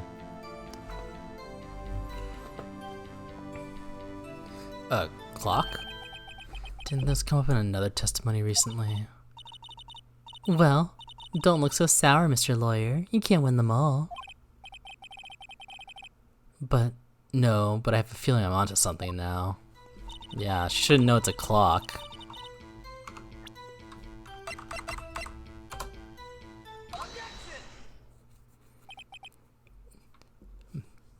Miss May, what you said just now is quite revealing. Revealing? Ooh, you'd like that, wouldn't you? Naughty Mr. Lawyer. You just said that the statue of the Thinker was a clock. But there's no way of knowing that just by looking at it. Another person in much the same position as you recently called this a clock, too. And he was found guilty of murder. Order, order. Miss May, can you explain how you know this was a clock? The witness saw the murder with her own eyes. That's all that's important here. The defense is trying to confuse the issue with trivial concerns. No, this is a big plot hole, Mr. Edgeworth.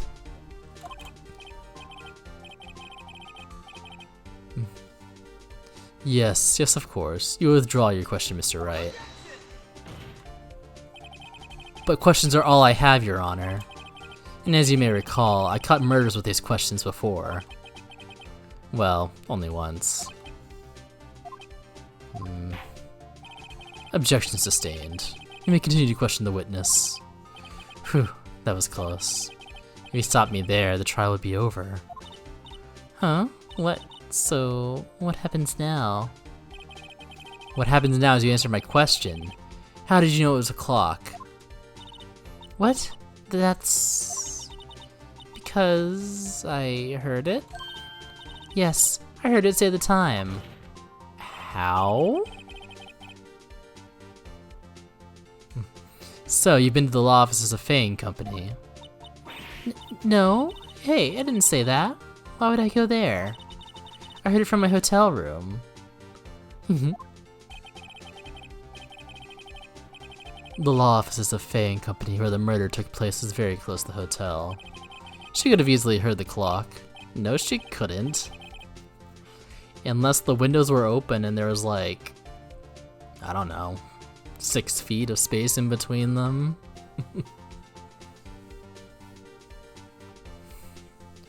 Well, Mr. Wright, are you satisfied? No, Your Honor. I can't give up now. I'm not satisfied because she couldn't have heard it. Well, actually that's the wrong answer. I couldn't have rung because there's nothing in it. You're at the hotel, blah, blah, blah. She put the clock on speaker. There's no way you could have had a clock go off in the building next door. You have proof that she could not? Amateurs, amateurs. Listen to me, Mr. Wright. In the courtroom, proof is everything. Without it, you have nothing.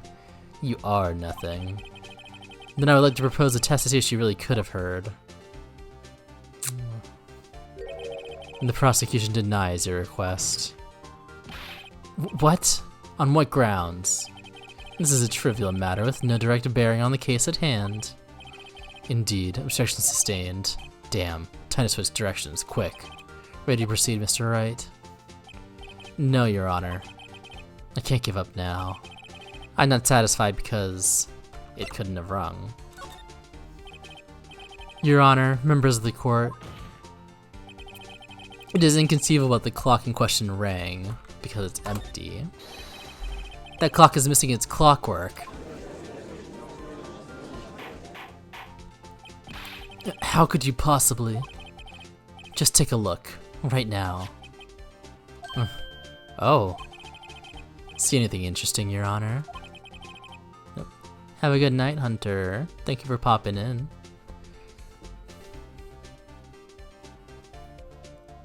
It is as the defense says. This clock is missing its clockwork. It's quite empty. Mr. Wright, would you care to explain to the court the meaning of this? It is as you can see. The clock was empty. It couldn't have rung. Therefore, this witness is a big fat liar. Fat? Well, Miss May.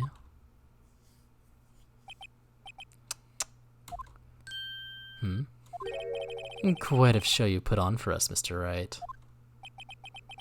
He knew the clock was empty. Somehow, he knew.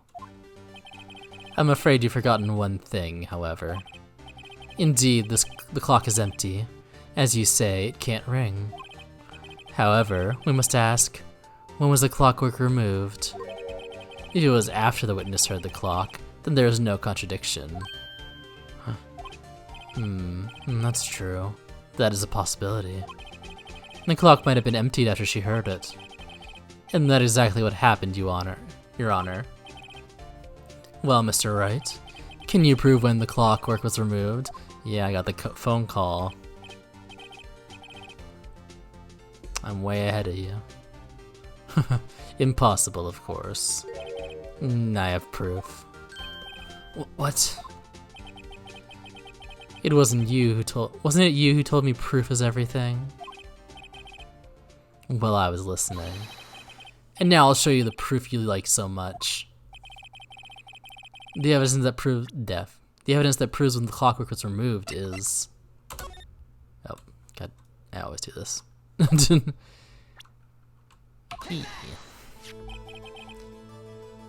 Take a look at this. It's a very cute cell phone. Ooh, you have a girly phone. Wait, this isn't my phone. Listen, this is the defendant's cell phone, and it contains a recording. A recording of a conversation she had with the victim on the day of the murder. Order. The defendant's cell phone? This wasn't brought to my attention. Perhaps Detective Gumshoe overlooked it? The good detective better remember he's up for evaluation soon. I gotta say, I'm starting to feel bad for the big fella. Let's hear the conversation.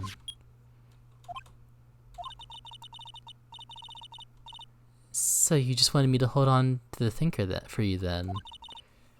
If you could. I should probably tell you, the clock isn't talking right now. Huh? It's not working? That's lame. I had to take out the clockwork, sorry. September 5th, 9:27 a.m. Your Honor, I think this makes it clear that the clockwork was already gone by the time this was recorded. Which was well before the witness even arrived at her hotel. Well, Miss May, would you care to explain this to the court? Just how did you know that weapon was a clock? Well, is it obvious? No. I saw that clock before. What store was that again? I go to so many. Oops, I forgot. So the witness had seen it before. That would make sense. Does the defense have any objections, Mr. Wright? Yes. It's handmade. The witness claims she had seen it before. But this direction contradicts a piece of evidence already submitted to this court. Well then, let's see it. Please produce this evidence that will prove the witness had not seen the clock before. I forgot.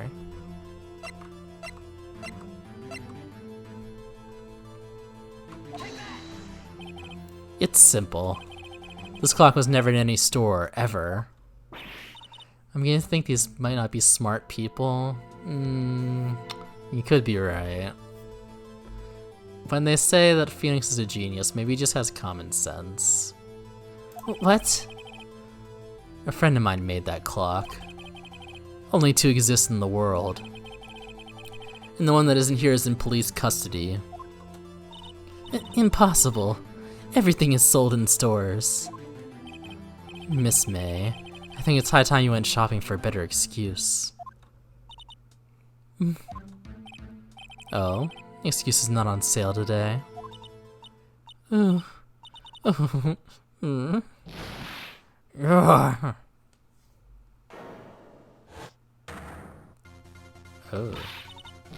What do you, porcupine head? That stupid clock doesn't matter, okay? She did it, and she should die for it.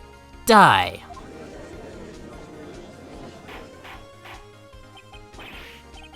Whoa, let's not get ahead of ourselves. This is a court of law, and the witness will remain calm. Oh. Silly me. Did I, like, lose it? I guess I did. This is scary. Miss May, let me ask. Tell me, how did you know about the weapon was a clock?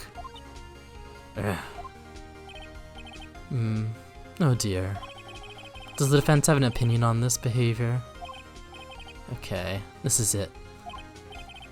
Yes, Your Honor. Allow me to explain how I see the truth of the matter. Miss April May, you knew the weapon was a clock because you had heard about it. The witness had never held the clock in her hand. However, she had heard that it was a clock. She heard? That is correct, Your Honor. There's no other way she could have known the thinker was a clock. And I can show you the proof. Well, this is interesting. Let's see it then. Show me evidence proving the witness had heard the murder weapon was a clock.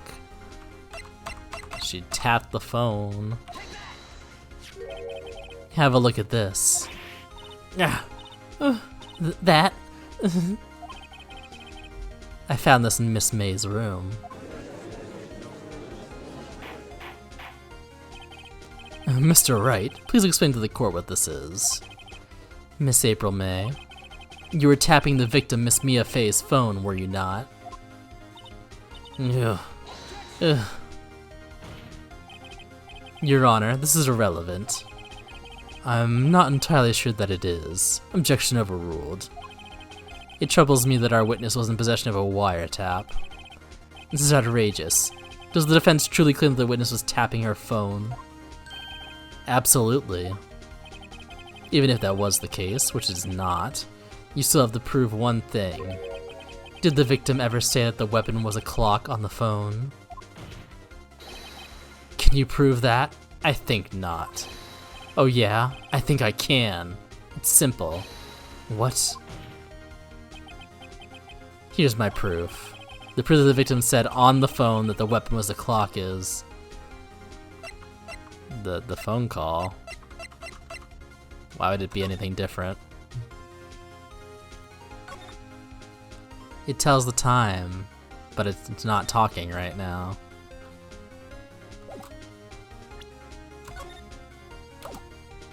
We listened to it like 5 minutes ago. I present the defendant's cell phone. Yes, we've seen that. Listen once more to the conversation between the defendant and the victim. They forgore. I know, they keep forgoring. I'm the only one with a memory, apparently.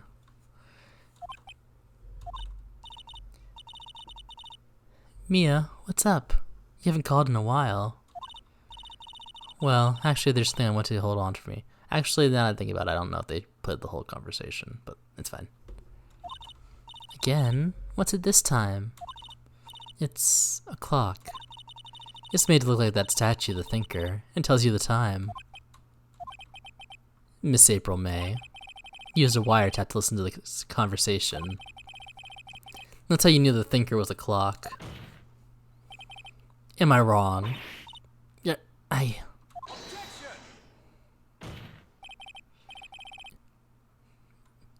Your Honor, this is ridiculous. Your Honor, look at the witness's face. Does she seem amused to you? The defense demands an answer.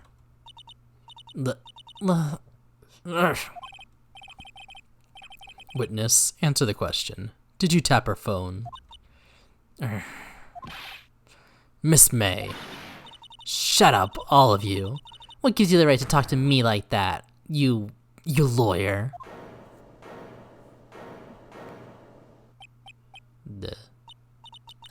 It's no fair.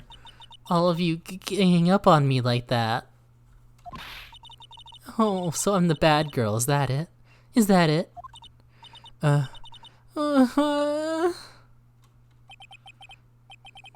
did it. The court's seen the real Miss April May now. Now to deal the final blow. I don't think she did it. But why the wiretap? Why did you tap her phone? Answer the question. Do I have to? Isn't this a murder trial? Isn't tippity tapping irrelevant? Gah, she's saying exactly what Edgeworth wants her to say. Miss May, you were tapping the victim's phone. I hardly call that irrelevant. Well, this court does not condone the defense's tone of voice. He has a point. Well, Miss May, do you have an explanation for the court? Can you prove you had nothing to do with this murder, even though you tapped her phone? I'd like to see her pull that off. Mr. Lawyer, I saw that evil, evil grin. You're probably thinking I'd like to see her pull that off, weren't you? Damn, she's good. Well, you're not the first man who's thought that. And of course, I can and I will. You can't be serious. No way. Way, I say. Way. And I assure you I'm serious, Mr. Lawyer. Okay, so the killing happened around 9 o'clock at night. Why, that's just when I was getting room service for that sweet bellboy. Room service? Iced coffee, I believe it was. Iced coffee, you know, like normal coffee, but cold. If you don't drink it quick, the ice melts and then you have regular cold coffee. Iced coffee? Think I'm making this up? Ask the bellboy. Ergo, the witness was not on the scene at the time of the murder.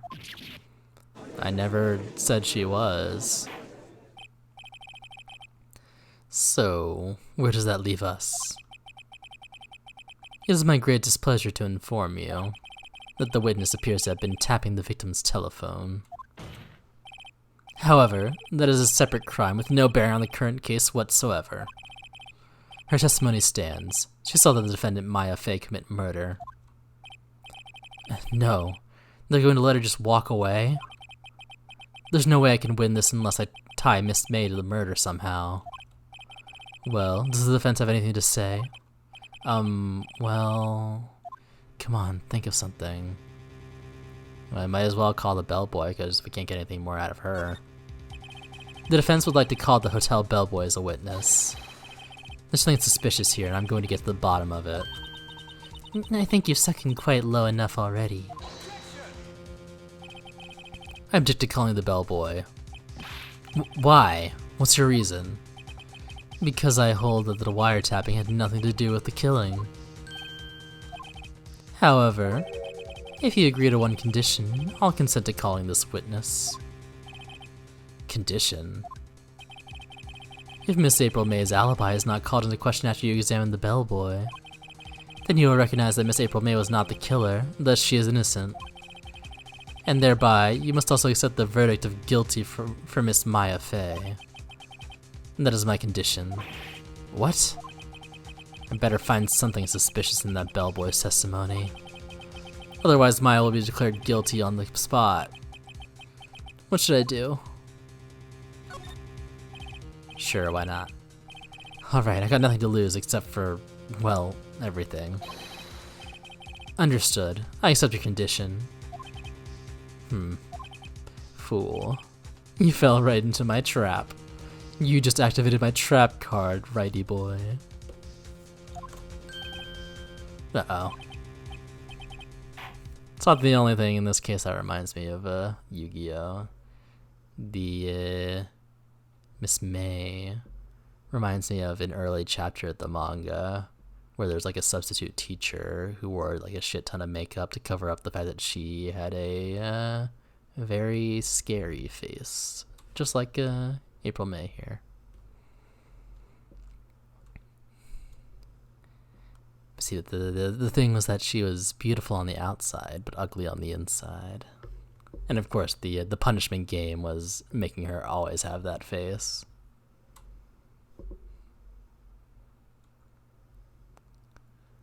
Very well. The court calls the hotel bellboy to the stand. Yeah, I think it's the chapter with Miho in it, who is for some reason a main character in Yu-Gi-Oh! Season 0. I guess just because they needed another girl in the cast. Yeah, I think if I'm remembering right, yeah, she reads her love letter in front of the class. Typical high school shitty stuff.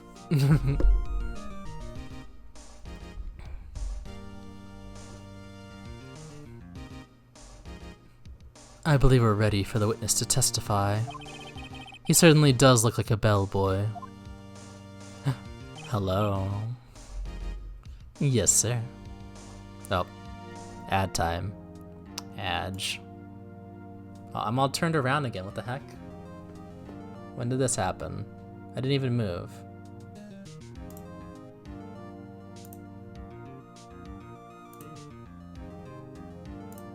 Okay, I'm back to normal.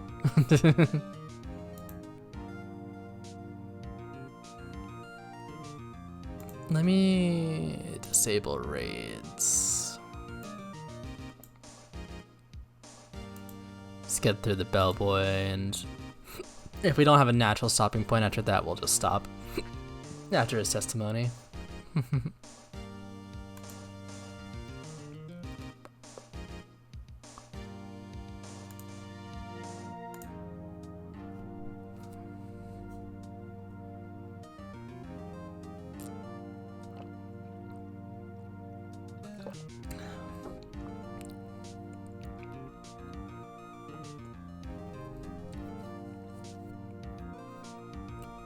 Boom, boom, boom, boom.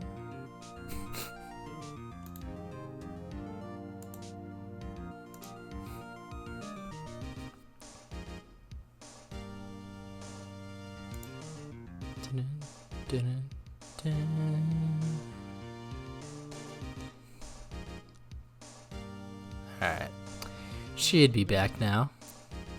Yes, sir. I received your summons in the middle of work, sir. I'm happy to be of service. That tea set looks rather heavy, so without further ado, the witness may begin his testimony. Very good, sir. Miss May is a room service. I am the head bellboy at the fine Gatewater Hotel, in business for 4 generations. I believe I received a call after 8 in the evening from our guest, Miss May. She asked for an iced coffee to be brought to her at 9 o'clock on the dot, sir. I brought it to her at precisely the requested time, of course. That picture is totally unsuspicious. I delivered the iced coffee to our guest, Miss May herself. I see. The defense may begin its cross-examination. Right. I'm ready. I hope. This is it. If I can't prove Miss May was involved with the murder now, Maya will be finished.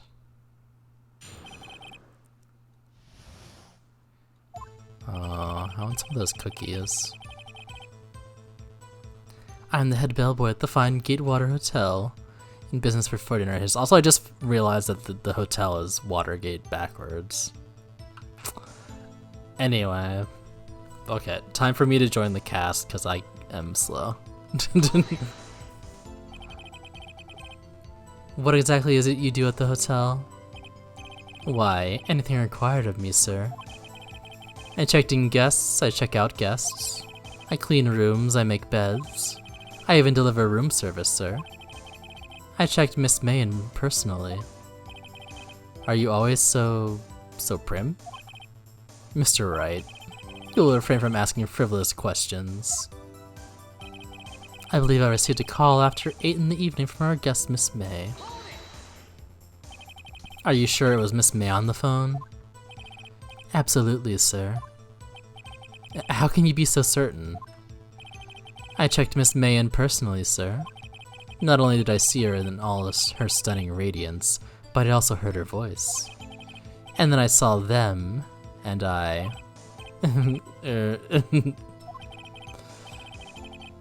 The point being, I remember her quite well, sir. Yes, what then?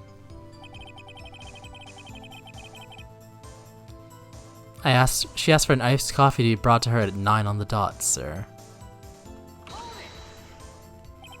9 o'clock on the dot, you say? Yes, I confirmed that details several times.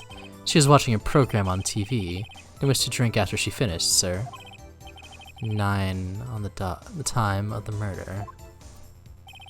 I brought it to her at precisely the requested time, of course. Precisely 9 o'clock then? Precisely, exactly, and most definitely, sir, 9 p.m. How can you be so sure? Miss May was quite insistent that it be brought then. Oh, bellboy? I like iced coffee at exactly 9 o'clock. Something like that, sir. Therefore, I knocked on her door at the crack of 9, sir. Why would she be so particular about the time? And I delivered the iced coffee to our guest, Miss May herself. You're sure it was Miss April May herself?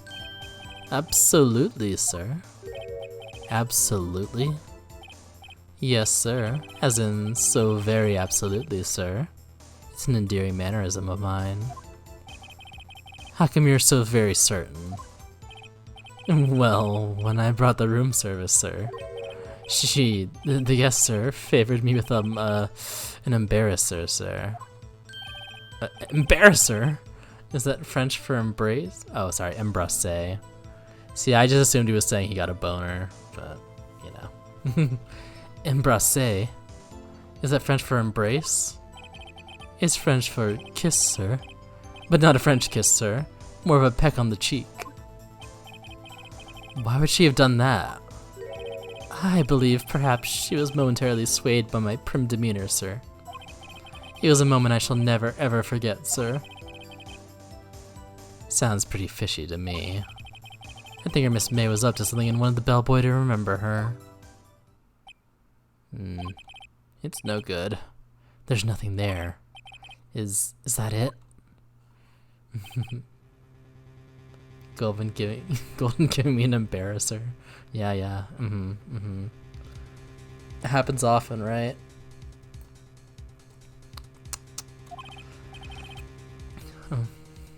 Finally, you understand. This bellboy has absolutely no reason to lie. Now, if you have any decency, you'll end this rather tedious cross-examination here.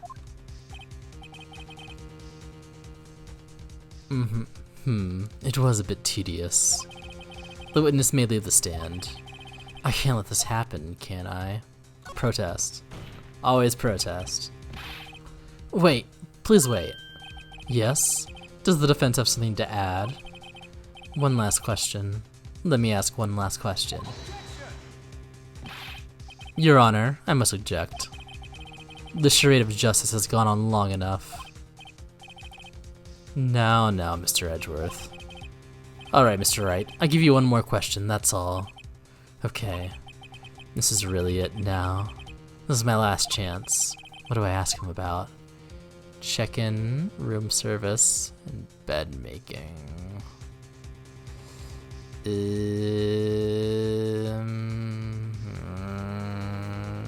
Can I save? We're gonna save scum.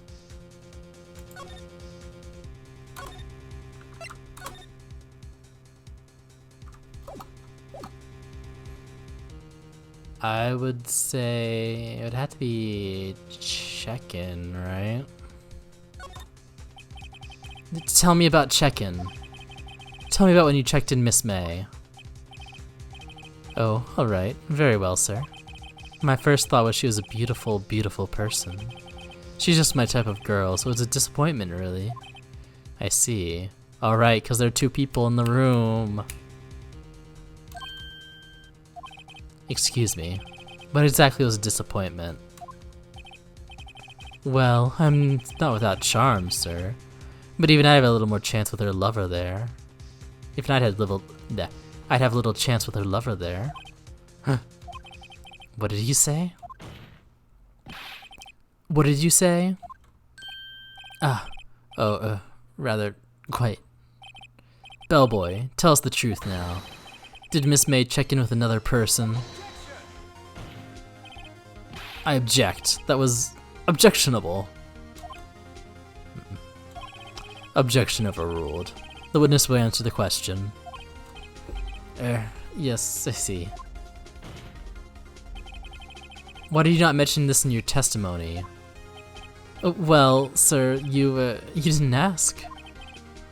Nice try.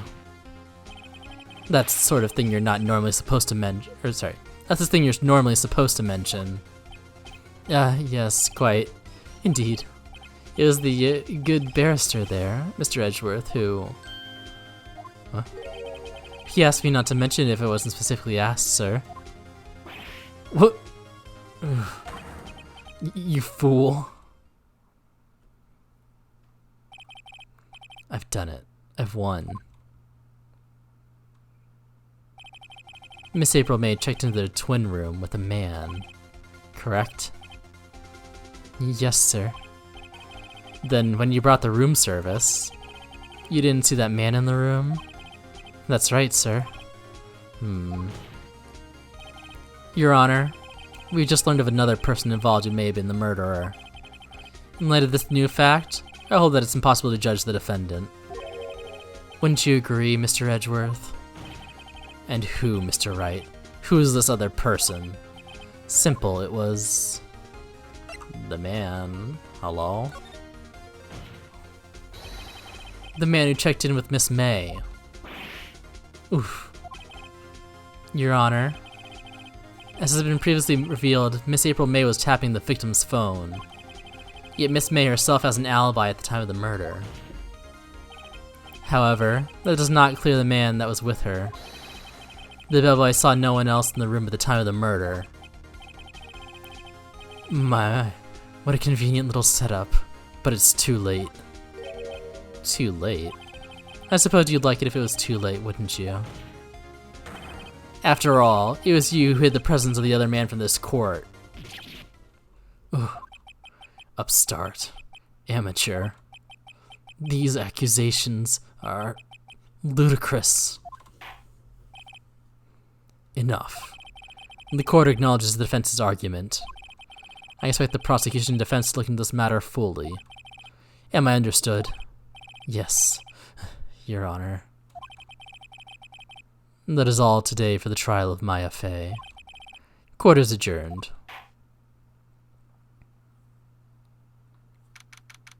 September 7th, 2:22 p.m., District Court, Defendant Lobby Number 1. Mr. Wright, you were amazing in there. Really? I think I might be your newest fan. Oh, I was just doing my job, you know. And then again, that other attorney was pretty cool too. Huh? That face of his, with his eyes wide and trembling lips? It sent shivers up my spine. If you say so. So, what happens with me? Do I get to go home now? Well... No, I don't think so. Not yet. Oh, I see. But I got a great lead in today's trial. A lead? That man with Miss May, he's the key. Oh, I get it. What happened to Miss May after that anyway? I heard they arrested her. I guess she's learning her charms won't work everywhere.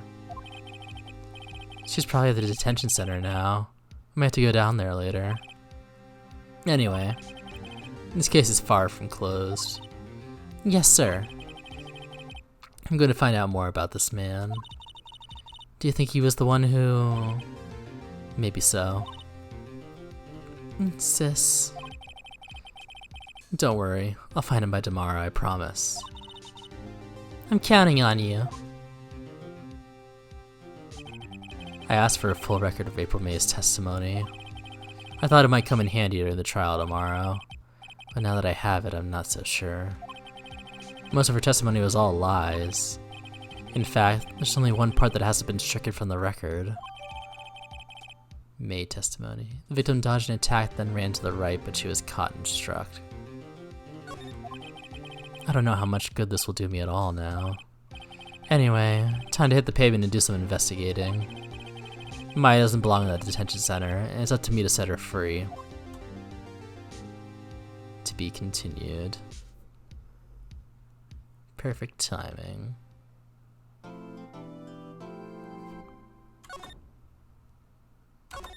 Save. Let's go find somebody to raid.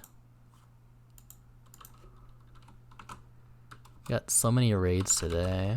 Thank you all, everybody who stayed. I know it's pretty late for everybody who's not in, like, you know, Australia or Japan or something. Let's see. Natsu just started. Let's see. Merle's live, but he's sleeping. Kofu. I never get to raid Kofu. They usually start too late. That's a good option.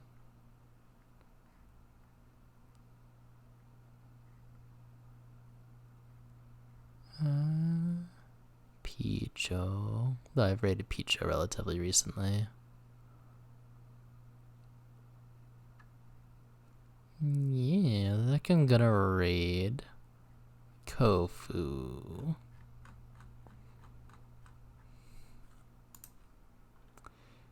Yeah, thank you for coming, Vincent. It's been a while.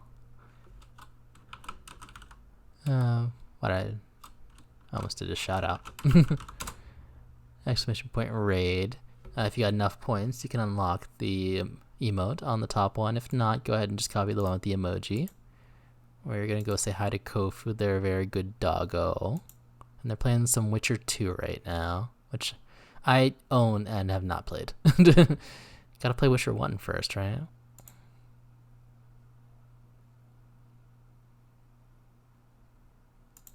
But yeah. Thank you all for coming. I will be back tomorrow, closer to my normal time, around 5 or 6 Pacific. I didn't plan on streaming so late tonight, but technical difficulties. We still streamed for a while though, so it's fine. Anyway, have a good night, everybody. Bye-bye.